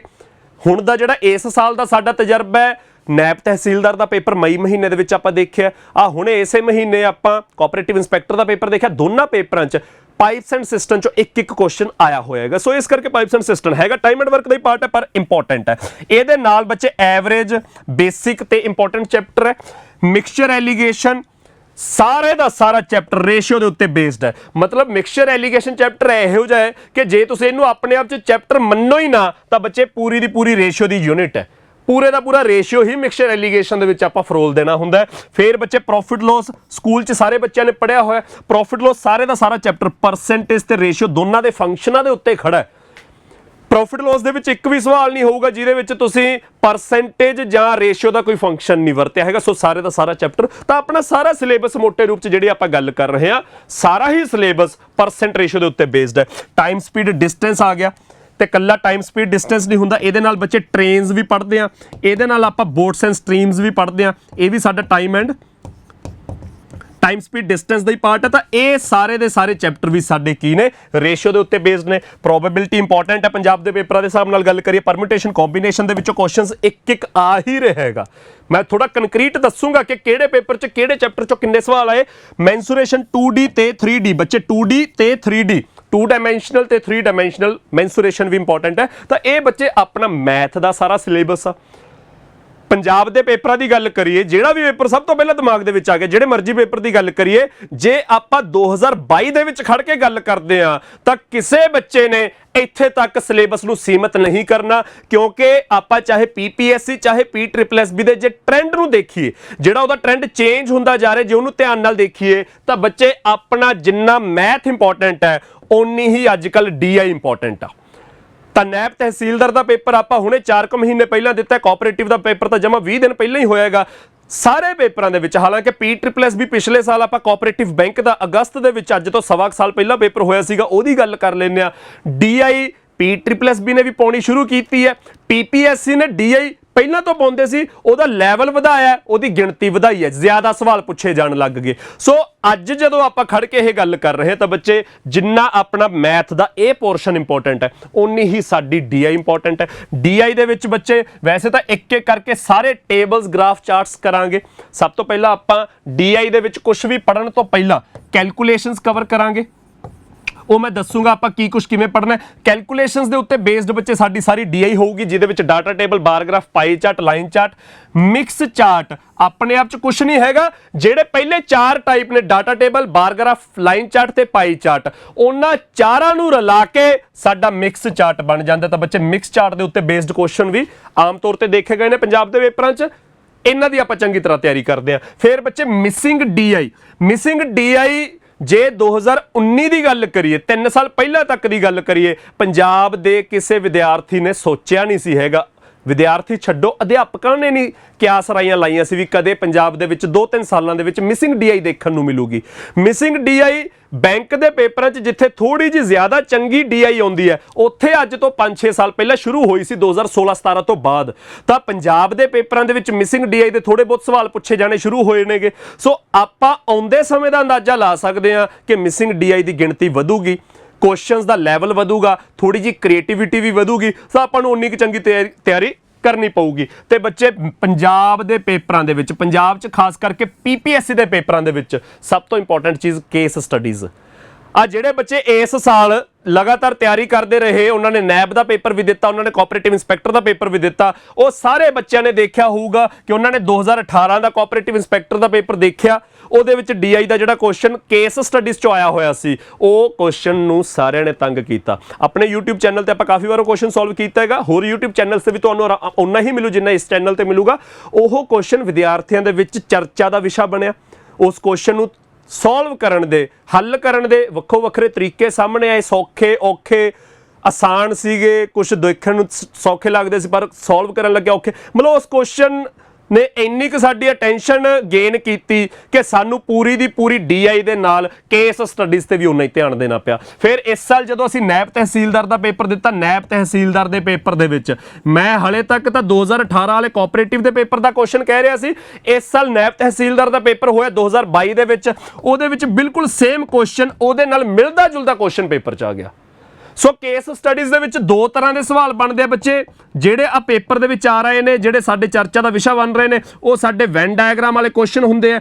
ਤੇ ਕੇਸ ਸਟੱਡੀਜ਼ ਦੇ ਵਿੱਚ ਓਨੇ ਹੀ ਇੰਪੋਰਟੈਂਟ ਬਿਨਾਂ ਵੈਨ ਡਾਇਗਰਾਮ ਵਾਲੇ ਕੁਐਸਚਨਸ ਵੀ ਹੁੰਦੇ ਆ। ਤਾਂ ਕੇਸ ਸਟੱਡੀਜ਼ ਪੂਰੇ ਦਾ ਪੂਰਾ ਪੜਨ ਦਾ ਮਤਲਬ ਵੈਨ ਡਾਇਗਰਾਮ ਵਾਲੇ ਕੁਐਸਚਨ ਵੀ ਕਰਨੇ ਤੇ ਬਿਨਾਂ ਵੈਨ ਡਾਇਗਰਾਮ ਵਾਲੇ ਕੁਐਸਚਨ ਵੀ ਕਰਨੇ। ਇਹ ਦੋਨੇ ਹੀ ਬੱਚੇ ਆਪਣੇ ਆਪ 'ਚ ਇੰਪੋਰਟੈਂਟ ਨੇ। ਤਾਂ ਇਹ ਸਾਡਾ ਪੂਰੇ ਦਾ ਪੂਰਾ ਸਿਲੇਬਸ ਰਹਿਣ ਵਾਲਾ। ਮੈਂ ਪਹਿਲਾਂ ਹੀ ਇੱਕ ਗੱਲ ਕਹੀ ਕਿ ਭਾਈ ਜਦੋਂ ਆਪਾਂ ਪੰਜਾਬ ਦੇ ਪੇਪਰਾਂ ਦੀ ਤਿਆਰੀ ਕਰ ਰਹੇ ਹਾਂ, ਹਾਲਾਂਕਿ ਸਿਰਫ ਪੰਜਾਬ ਦੇ ਪੇਪਰਾਂ ਦੀ ਨਹੀਂ, ਤੁਸੀਂ ਚਾਹੇ ਬੈਂਕ SSC ਦੀ ਤਿਆਰੀ ਕਰ ਰਹੇ ਹੋ, SSC CGL ਦੀ ਗੱਲ ਕਰ ਰਹੇ ਹੋ, ਚਾਹੇ ਤੁਸੀਂ ਬੈਂਕ ਦੇ ਵਿੱਚ IBPS ਹੈ, SBI ਹੈ, PO, ਚਾਹੇ ਕਲਰਕ, ਕਿਸੇ ਵੀ ਪੇਪਰ ਦੀ ਤਿਆਰੀ ਕਰ ਰਹੇ ਹੋ, ਆਹ ਤਾਂ ਮੋٹے ਰੂਪ ਦੇ ਵਿੱਚ ਸਾਡਾ ਸਿਲੇਬਸ ਹੈਗਾ ਹੀ ਆ। ਸੋ ਇਸ ਲਈ ਕੱਲਾ ਮੈਥ ਤੇ ਨਹੀਂ ਨਿਰਭਰ ਕਰ ਦੇਣਾ ਕਿ ਯਾਰ ਇੰਨਾ ਕੁ ਕਰ ਲੈਂਦੇ ਆ, ਇਹਦੇ ਵਿੱਚੋਂ ਵੀ ਆਹ 6 ਕੁ ਚੈਪਟਰ ਕਰ ਲੈਂਦੇ ਆ ਬੱਚੇ, ਉਹਦੇ ਨਾਲ ਪੇਪਰ ਨਹੀਂ ਲੰਘਣ ਲੱਗਿਆ। ਤੇ ਜਿਹੜਾ ਆਪਾਂ ਟਾਈਟਲ ਦਿੱਤਾ ਕਿ ਜਿਹੜਾ ਮਰਜ਼ੀ ਪੇਪਰ ਆ ਜੇ, ਚਾਹੇ ਉਹ PPSC ਦਾ ਚਾਹੇ PSSB ਦਾ, ਫੁੱਲ ਬਟਾ ਫੁੱਲ ਨੰਬਰ ਲੈਣੇ, ਤਾਂ ਉਹਦੇ ਲਈ ਬੱਚੇ ਉਨੀ ਹੀ ਜ਼ਰੂਰੀ ਚੀਜ਼ ਹੈ ਕਿ ਅਸੀਂ ਪੂਰਾ ਸਿਲੇਬਸ ਧਿਆਨ 'ਚ ਰੱਖੀਏ ਕਿ ਅਸੀਂ ਪੜ੍ਹਨਾ ਕੀ ਹੈ। ਉਹ ਸਾਰੇ ਦਾ ਸਾਰਾ ਹੈਡੇਕ, ਸਾਰੀ ਦੀ ਸਾਰੀ ਸਿਰਦਰਦੀ ਤੁਹਾਡੀ ਨਹੀਂ ਹੈਗੀ ਕਿ ਯਾਰ ਅੱਛਾ ਇੰਨਾ ਕੁਝ ਪੜ੍ਹਨਾ ਪਊਗਾ। ਉਹਦੇ ਵਿੱਚੋਂ ਮੋٹے ਰੂਪ 'ਚ ਸਾਰੀ ਜ਼ਿੰਮੇਵਾਰੀ ਤੁਹਾਡੇ ਅਧਿਆਪਕ ਦੀ ਹੋਊਗੀ। ਜਿਹੜੇ ਵੀ ਅਧਿਆਪਕ ਕੋਲੋਂ ਤੁਸੀਂ ਪੜ੍ਹ ਰਹੇ ਹੋ, ਆਈਦਰ ਮੇਰੇ ਕੋਲੋਂ ਪੜ੍ਹ ਰਹੇ ਹੋ, YouTube ਤੇ ਬਹੁਤ ਚੰਗੇ ਅਧਿਆਪਕ ਨੇ, ਤੁਹਾਡੇ ਪਿੰਡ ਸ਼ਹਿਰ ਦੇ ਨੇੜੇ ਜਿਹੜੇ ਇੰਸਟੀਚਿਊਟ ਨੇ ਉੱਥੇ ਚੰਗੇ ਅਧਿਆਪਕ ਨੇ, ਜਿਹਦੇ ਨਾਲ ਵੀ ਤੁਹਾਡੀ ਕੰਪੈਟੀਬਿਲਿਟੀ ਫਿੱਟ ਬੈਠਦੀ ਹੈ, ਜਿਹਦੇ ਕੋਲੋਂ ਲੱਗਦਾ ਕਿ ਯਾਰ ਆਹ ਬੰਦਾ ਪਾਰ ਲਾ ਦੂਗਾ, ਤੁਸੀਂ ਉੱਥੇ ਪੜ੍ਹੋ। ਅਧਿਆਪਕ ਚੰਗਾ ਹੀ ਹੋਊਗਾ, ਅਨਕੰਡੀਸ਼ਨਲੀ ਚੰਗਾ ਹੋਊਗਾ, ਪਰ ਇਹ ਕਲੀਅਰ ਹੋਣਾ ਚਾਹੀਦਾ ਕਿ ਤੁਸੀਂ ਪੇਪਰ ਕਲੀਅਰ ਕਰਨ ਦੇ ਲਈ, ਮੈਥ ਦੇ ਸਬਜੈਕਟ ਦੀ ਗੱਲ ਹੋ ਰਹੀ ਹੈ, ਪੰਜਾਬ ਦਾ ਕੋਈ ਵੀ ਪੇਪਰ ਕਲੀਅਰ ਕਰਨ ਦੇ ਲਈ ਸਿਲੇਬਸ ਕਿਹੜਾ ਹੈਗਾ ਜਿਹੜਾ ਤੁਸੀਂ ਨਿਗਾਹ ਚੋਂ ਕੱਢਣਾ ਹੀ ਕੱਢਣਾ ਹੈਗਾ, ਜਿਹੜਾ ਘੋਲ ਕੇ ਪੀਣਾ ਹੀ ਪੀਣਾ। ਤਾਂ ਬੱਚੇ ਇਹ ਤਾਂ ਆਪਣਾ ਸਿਲੇਬਸ ਹੈ। ਇਹਦੇ ਨਾਲ ਮੈਂ ਜਿਹੜੀ ਪਿਛਲੇ 8-10 ਮਹੀਨਿਆਂ ਦੇ ਵਿੱਚ ਜਾਂ 1 ਸਾਲ ਦੇ ਵਿੱਚ ਜਿਹੜੇ ਸਾਡੇ ਪੰਜਾਬ ਦੇ ਐਗਜ਼ਾਮਸ ਹੋਏ ਨੇ, ਮੁੱਖ ਰੂਪ ਦੇ ਵਿੱਚ PSSB ਦੇ ਐਗਜ਼ਾਮਸ, ਫਿਰ ਸਾਡੇ PPSC ਦੇ 2 ਐਗਜ਼ਾਮ ਹੋਏ ਨੇ, ਨੈਬ ਦਾ ਪੇਪਰ ਹੋਇਆ, ਕੋਆਪਰੇਟਿਵ ਤਾਂ ਹੁਣੇ ਹੀ ਦੇਖਿਆ, ਇੱਕ ਸਾਡੇ ਪਿਛਲੇ ਸਾਲ ਆਪਣੇ ਪੰਜਾਬ ਪੁਲਿਸ ਦੇ ਸਬ ਇੰਸਪੈਕਟਰ ਦੇ ਪੇਪਰ। ਆਉਂਦੇ ਸਮਿਆਂ ਦੇ ਵਿੱਚ ਜਿਹੜੇ ਜਨਵਰੀ-ਫਰਵਰੀ 'ਚ ਸਾਡੇ ਪੇਪਰ ਨੇ ਉਹ ਵੀ PSSB ਦੇ ਹੀ, ਐਕਸਾਈਜ਼ ਦਾ, ਵੀਡੀਓ ਦਾ, ਫੋਰੈਸਟ ਗਾਰਡ ਹੈ, PSSB ਕਲਰਕ ਹੈ। PSSB ਦੇ ਐਗਜ਼ਾਮਸ ਨੇ, PPSC ਦੇ ਐਗਜ਼ਾਮ ਹੈ ਸੀਨੀਅਰ ਅਸਿਸਟੈਂਟ ਦਾ, ਜਿਹਦੀ ਹਲੇ ਡੇਟ ਅਨਾਉਂਸ ਹੋਣੀ ਹੈ। ਪੰਜਾਬ ਪੁਲਿਸ ਸਬ ਇੰਸਪੈਕਟਰ ਪਿਛਲੇ ਸਾਲ ਤਾਂ ਕੈਂਸਲ ਹੋਇਆ, ਤਾਂ ਹੁਣ ਦੁਬਾਰੇ ਹੋ ਰਿਹਾ ਹੈ। ਨਵੀਆਂ ਭਰਤੀਆਂ ਕਦੇ ਵੀ ਨਿਕਲ ਸਕਦੀਆਂ ਨੇ, 4-6 ਮਹੀਨੇ 14 ਵੀ ਪੇਪਰ ਦੇਖਾਂਗੇ। ਤਾਂ ਆਪਾਂ ਥੋੜਾ ਜਿਹਾ ਕੰਕਰੀਟ ਦੇਖਦੇ ਆ ਕਿ ਮੈਂ ਜਿਹੜਾ ਪੂਰੇ ਦਾ ਪੂਰਾ ਸਿਲੇਬਸ ਦੱਸਿਆ ਹੈ, ਉਹ ਸਾਰੇ ਸਿਲੇਬਸ ਚੋਂ ਕਿਹੜੇ ਪੇਪਰ ਦੇ ਵਿੱਚ, ਮੈਂ ਉੱਪਰ ਐਗਜ਼ਾਮਸ ਦੇ ਨਾਮ ਮੈਂਸ਼ਨ ਕੀਤੇ ਆ, ਕਿਹੜੇ ਪੇਪਰ ਦੇ ਵਿੱਚ ਕਿੰਨੇ ਸਵਾਲ ਆਏ ਨੇ। ਤਾਂ ਬੱਚੇ ਸਭ ਤੋਂ ਇੰਪੋਰਟੈਂਟ ਚੀਜ਼ ਜਿਹਦੇ ਤੇ ਮੈਂ ਸ਼ੁਰੂ 'ਚ ਜ਼ੋਰ ਦਿੱਤਾ ਸੀਗਾ ਕਿ ਬੱਚੇ ਨੰਬਰ ਸਿਸਟਮ ਤੇ ਨੰਬਰ ਸਿਸਟਮ ਦੇ ਵਿੱਚ ਜਿਹੜੇ ਕੁਝ ਅੱਜ ਕੱਲ ਸਟੇਟਮੈਂਟ ਬੇਸਡ ਕੁਐਸਚਨਸ ਬਣਦੇ ਨੇ ਜਾਂ ਕੁਝ ਮਿਸਲੇਨੀਅਸ ਕੁਐਸਚਨਸ ਬਣਦੇ ਨੇ, ਉਹ ਸਾਡੀ ਸਭ ਤੋਂ ਜ਼ਿਆਦਾ ਅਟੈਂਸ਼ਨ ਸੀਕ ਕਰ ਰਿਹਾ ਹੈਗਾ। ਸਾਡਾ ਸਭ ਤੋਂ ਜ਼ਿਆਦਾ ਧਿਆਨ ਜਿਹੜੀ ਚੀਜ਼ ਤੇ ਜਾਣਾ ਚਾਹੀਦਾ ਹੈ ਕਿ ਬੱਚੇ, ਮੈਂ ਇੰਪੋਰਟੈਂਟ ਸਾਰੇ ਐਗਜ਼ਾਮਸ ਲਿਖ ਲਿਆ। ਪਟਵਾਰੀ ਦੇ 2 ਪੇਪਰ ਹੋਏ ਸੀ, ਪ੍ਰੀਲਿਮਸ ਹੋਇਆ ਸੀ ਪਿਛਲੇ ਸਾਲ 8 ਅਗਸਤ, ਮੇਨਸ ਹੋਇਆ ਸੀ 5 ਸਤੰਬਰ ਨੂੰ। ਇਹ 2 ਪੇਪਰ ਸਾਡੇ ਪਿਛਲੇ ਸਾਲ ਪਟਵਾਰੀ ਦੇ PSSB ਨੇ ਲਏ ਆ। ਫਿਰ ਅਕਤੂਬਰ 'ਚ ਐਕਸਾਈਜ਼ ਇੰਸਪੈਕਟਰ ਦਾ ਐਗਜ਼ਾਮ ਲਿਆ, ਕੋਆਪਰੇਟਿਵ ਬੈਂਕ ਦਾ ਕਲਰਕ, ਕੋਆਪਰੇਟਿਵ ਬੈਂਕ ਦਾ ਮੈਨੇਜਰ, ਇਹ ਅਗਸਤ 'ਚ ਹੋਏ ਸੀਗੇ। ਪੰਜਾਬ ਪੁਲਿਸ ਸਬ ਇੰਸਪੈਕਟਰ ਦਾ ਪੇਪਰ ਹਾਲਾਂਕਿ ਅਲੱਗ-ਅਲੱਗ ਸ਼ਿਫਟਾਂ 'ਚ ਹੋਇਆ ਸੀਗਾ, ਮੈਂ ਇੱਕ ਸ਼ਿਫਟ ਦਾ ਡਾਟਾ ਚੱਕ ਕੇ ਲਿਆਇਆ। ਨੈਬ ਤਹਿਸੀਲਦਾਰ ਇਸ ਸਾਲ 22 ਮਈ ਨੂੰ ਦੇਖਿਆ, ਕੋਆਪਰੇਟਿਵ ਇੰਸਪੈਕਟਰ ਹੁਣੇ 11 ਸਤੰਬਰ ਨੂੰ ਪੇਪਰ ਦੇਖਿਆ। ਤਾਂ ਬੱਚੇ ਜਿਹੜੇ ਮਰਜ਼ੀ ਪੇਪਰ ਦੀ ਗੱਲ ਕਰ ਲਓ, ਨੰਬਰ ਸਿਸਟਮ ਦੇ ਵਿੱਚੋਂ ਕੁਐਸਚਨਾਂ ਦੀ ਗਿਣਤੀ ਦੇਖੋ ਕੀ ਹੈ। ਨੰਬਰ ਸਿਸਟਮ ਦੇ ਵਿੱਚ ਕਿਹੜੇ ਟਾਈਪਸ ਆ ਜਾਂਦੇ ਨੇ ਉਹ ਮੈਂ ਦੱਸ ਦਿੰਨਾ ਕਿ ਬਾਈ ਨੰਬਰ ਸਿਸਟਮ ਦੇ ਵਿੱਚ ਤੁਹਾਡੇ LCM HCF ਬੇਸਡ ਕੁਐਸਚਨਸ ਆ ਜਾਂਦੇ ਆ, ਫ੍ਰੈਕਸ਼ਨਸ ਦੇ ਉੱਤੇ ਬੇਸਡ ਕੁਐਸਚਨ ਆ ਜਾਂਦੇ, ਯੂਨਿਟ ਡਿਜਿਟ ਜਾਂ ਰਿਮਾਈਂਡਰ ਥਿਓਰਮ ਵਾਲੇ ਕੁਐਸਚਨ ਆ ਜਾਂਦੇ ਆ।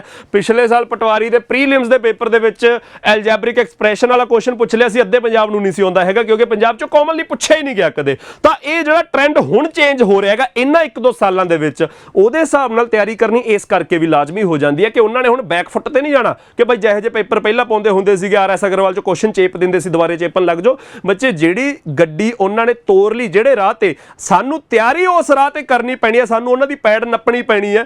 ਜਿਹੋ ਜਿਹੇ ਸਵਾਲ ਉਹ ਪਾ ਰਹੇ ਨੇ ਅੱਜ ਕੱਲ, ਸਾਨੂੰ ਉਹ ਟ੍ਰੈਂਡ ਚੇਂਜ ਹੁੰਦਾ ਦੇਖਣਾ ਪੈਣਾ, ਉਹਦੇ ਹਿਸਾਬ ਨਾਲ ਤਿਆਰੀ ਕਰਨੀ ਪੈਣੀ ਹੈ, ਤਾਂ ਜਾ ਕੇ ਅਸੀਂ ਪੇਪਰ ਕਲੀਅਰ ਕਰਨ ਦਾ ਮਤਲਬ ਸ਼ਰਤ ਲਾ ਸਕਦੇ ਕਿ ਯਾਰ ਅਸੀਂ ਕੱਢਾਂਗੇ ਪੇਪਰ।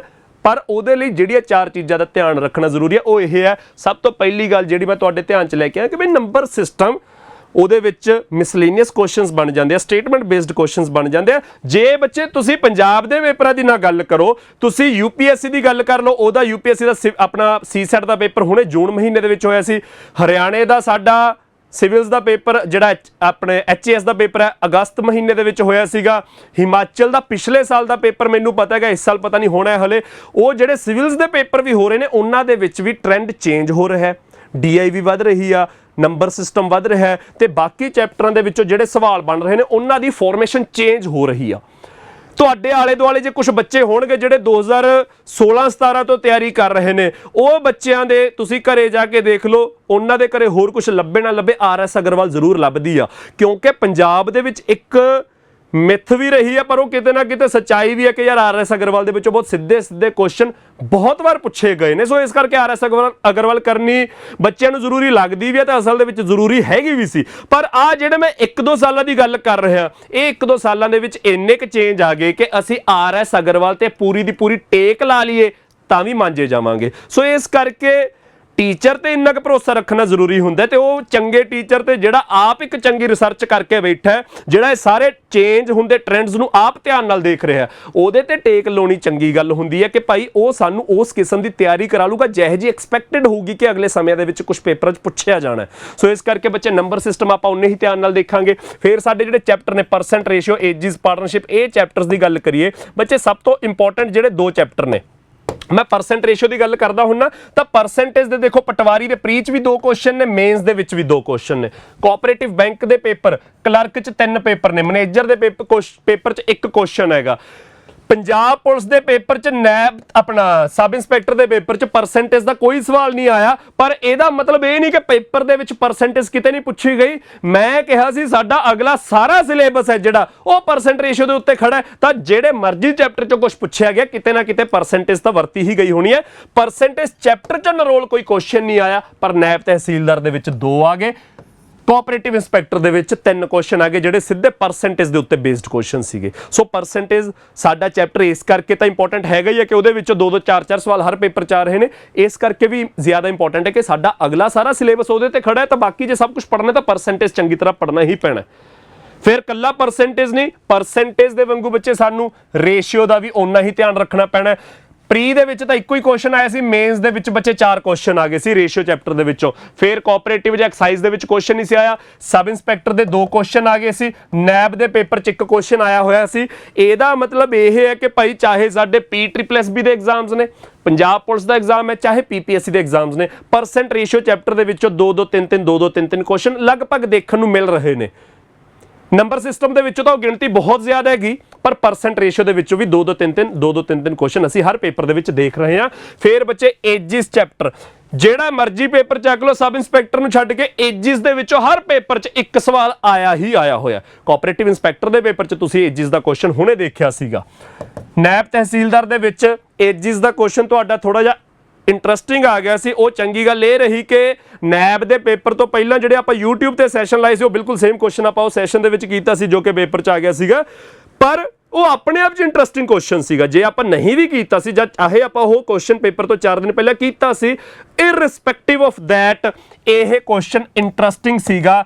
ਏਜਿਸ ਚੈਪਟਰ ਬਾਰੇ ਜਿਹੜਾ ਭੁਲੇਖਾ ਸੀਗਾ ਕਿ ਯਾਰ ਇਹ ਤਾਂ ਸੌਖਾ ਜਿਹਾ ਚੈਪਟਰ ਹੈਗਾ, ਇਹਦੇ ਵਿੱਚੋਂ ਜੋ ਮਰਜ਼ੀ ਪੁੱਛ ਲਓ ਕਰ ਹੀ ਲਵਾਂਗੇ, ਨੰਬਰ ਪੱਕਾ ਹੋ ਜਾਊਗਾ, ਇੱਥੇ ਆ ਕੇ ਉਹ ਵਹਿਮ ਟੁੱਟੇ ਸੀ, ਸੌਖਾ ਕੁਐਸਚਨ ਨਹੀਂ ਸੀ ਆਇਆ।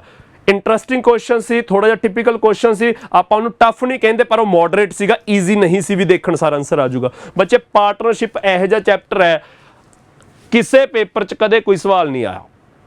ਇਹ ਗੱਲ ਮੈਂ ਬਾਰ-ਬਾਰ ਕਹਿਣਾ ਹੁੰਦਾ ਕਿ ਪਾਰਟਨਰਸ਼ਿਪ ਚੈਪਟਰ ਦੇ ਵਿੱਚੋਂ ਕਿਸੇ ਪੇਪਰ 'ਚ ਕਦੇ ਕੋਈ ਸਵਾਲ ਨਹੀਂ ਆਇਆ, ਪਰ ਇਹਦਾ ਮਤਲਬ ਇਹ ਨਹੀਂ ਹੈਗਾ ਕਿ ਅਸੀਂ ਫਿਰ ਪਾਰਟਨਰਸ਼ਿਪ ਨੂੰ ਠੰਡੇ ਬਸਤੇ 'ਚ ਪਾ ਦਾਂਗੇ ਜਾਂ ਹੌਲੇ ਹੱਥੀ ਲੈ ਲਾਂਗੇ। ਬੱਚੇ ਅਸੀਂ ਪਾਰਟਨਰਸ਼ਿਪ ਚੈਪਟਰ ਦੀ ਵੀ ਸਾਰੀ ਤਿਆਰੀ ਇਸ ਚੀਜ਼ ਨੂੰ ਧਿਆਨ 'ਚ ਰੱਖ ਕੇ ਕਰਾਂਗੇ ਕਿ ਭਾਈ ਸਾਡੇ ਆਉਣ ਵਾਲੇ ਕਿਸੇ ਵੀ ਐਗਜ਼ਾਮ 'ਚ ਪਾਰਟਨਰਸ਼ਿਪ ਦੇ 1 ਜਾਂ 2 ਕੁਐਸਚਨ ਆ ਸਕਦੇ ਨੇ ਤੇ ਉਹ ਵੀ ਔਖੇ ਆ ਸਕਦੇ ਨੇ, ਤਾਂ ਅਸੀਂ ਉਸ ਕਿਸਮ ਦੀ ਉਸ ਲੈਵਲ ਦੀ ਤਿਆਰੀ ਕਰਾਂਗੇ। ਤਾਂ ਬੱਚੇ ਚਾਹੇ ਅੱਜ ਤੱਕ ਪਿਛਲੇ ਘੱਟੋ ਘੱਟ 1 ਸਾਲ ਦੇ ਵਿੱਚ ਕਿਸੇ ਪੇਪਰ 'ਚ ਪਾਰਟਨਰਸ਼ਿਪ ਦਾ ਸਵਾਲ ਨਹੀਂ ਆਇਆ, ਪਰ ਅਸੀਂ ਇਸ ਚੈਪਟਰ ਨੂੰ ਉਵੇਂ ਹੀ ਪੜਾਂਗੇ ਜਿਵੇਂ ਪਰਸੈਂਟੇਜ ਜਾਂ ਰੇਸ਼ੀਓ ਪੜਿਆ ਜਾਂ ਜਿਵੇਂ ਏਜਿਸ ਪੜਿਆ। ਬੱਚੇ ਫਿਰ ਸਿੰਪਲ ਇੰਟਰਸਟ ਤੇ ਕੰਪਾਊਂਡ ਇੰਟਰਸਟ ਸਾਡੇ 2 ਇੰਪੋਰਟੈਂਟ ਚੈਪਟਰ ਨੇ। ਸਿੰਪਲ ਇੰਟਰਸਟ ਦੇ ਉੱਤੇ ਵੀ ਕੁਐਸਚਨ ਬਣੇ ਆ, ਕੰਪਾਊਂਡ ਦੇ ਉੱਤੇ ਵੀ ਕੁਐਸਚਨ ਬਣੇ ਆ। ਕੁਝ ਕੁਐਸਚਨ ਇਹੋ ਜਿਹੇ ਬਣ ਜਾਂਦੇ ਜਿਨ੍ਹਾਂ ਦੇ ਵਿੱਚ ਸਿੰਪਲ ਤੇ ਕੰਪਾਊਂਡ ਦੋਨੇ ਇੱਕੋ ਹੀ ਸਵਾਲ 'ਚ ਵਰਤੇ ਜਾਣੇ ਆ, ਜਿਵੇਂ difference between simple and compound ਦੇ ਉੱਤੇ ਕੁਐਸਚਨ ਬਣ ਜਾਂਦਾ, ਜਾਂ ਕੁਝ ਹੋਰ ਵੀ ਕੁਐਸਚਨਸ ਬਣਦੇ ਜਿਹੜੇ ਇੱਕ ਸਵਾਲ ਦੇ ਵਿੱਚ ਹੀ ਸਿੰਪਲ ਤੇ ਕੰਪਾਊਂਡ ਦੋਨਾਂ ਦੀ ਗੱਲ ਕਰਦੇ ਆ। ਤਾਂ ਉਹ ਸਵਾਲ ਕੁੱਲ ਮਿਲਾ ਕੇ ਬੱਚੇ ਦੋਨਾਂ ਚੈਪਟਰਾਂ ਦੇ ਮੈਂ ਜੋੜ ਕੇ ਦੱਸ ਰਿਹਾ। ਪਟਵਾਰੀ ਦੇ ਪ੍ਰੀ ਦੇ ਵਿੱਚ ਵੀ, ਪਟਵਾਰੀ ਦੇ ਮੇਨਸ ਦੇ ਵਿੱਚ ਵੀ 4-4 ਸਵਾਲ ਆਏ ਨੇ ਤੇ ਇਹ ਗਿਣਤੀ ਜ਼ਿਆਦਾ ਹੈ।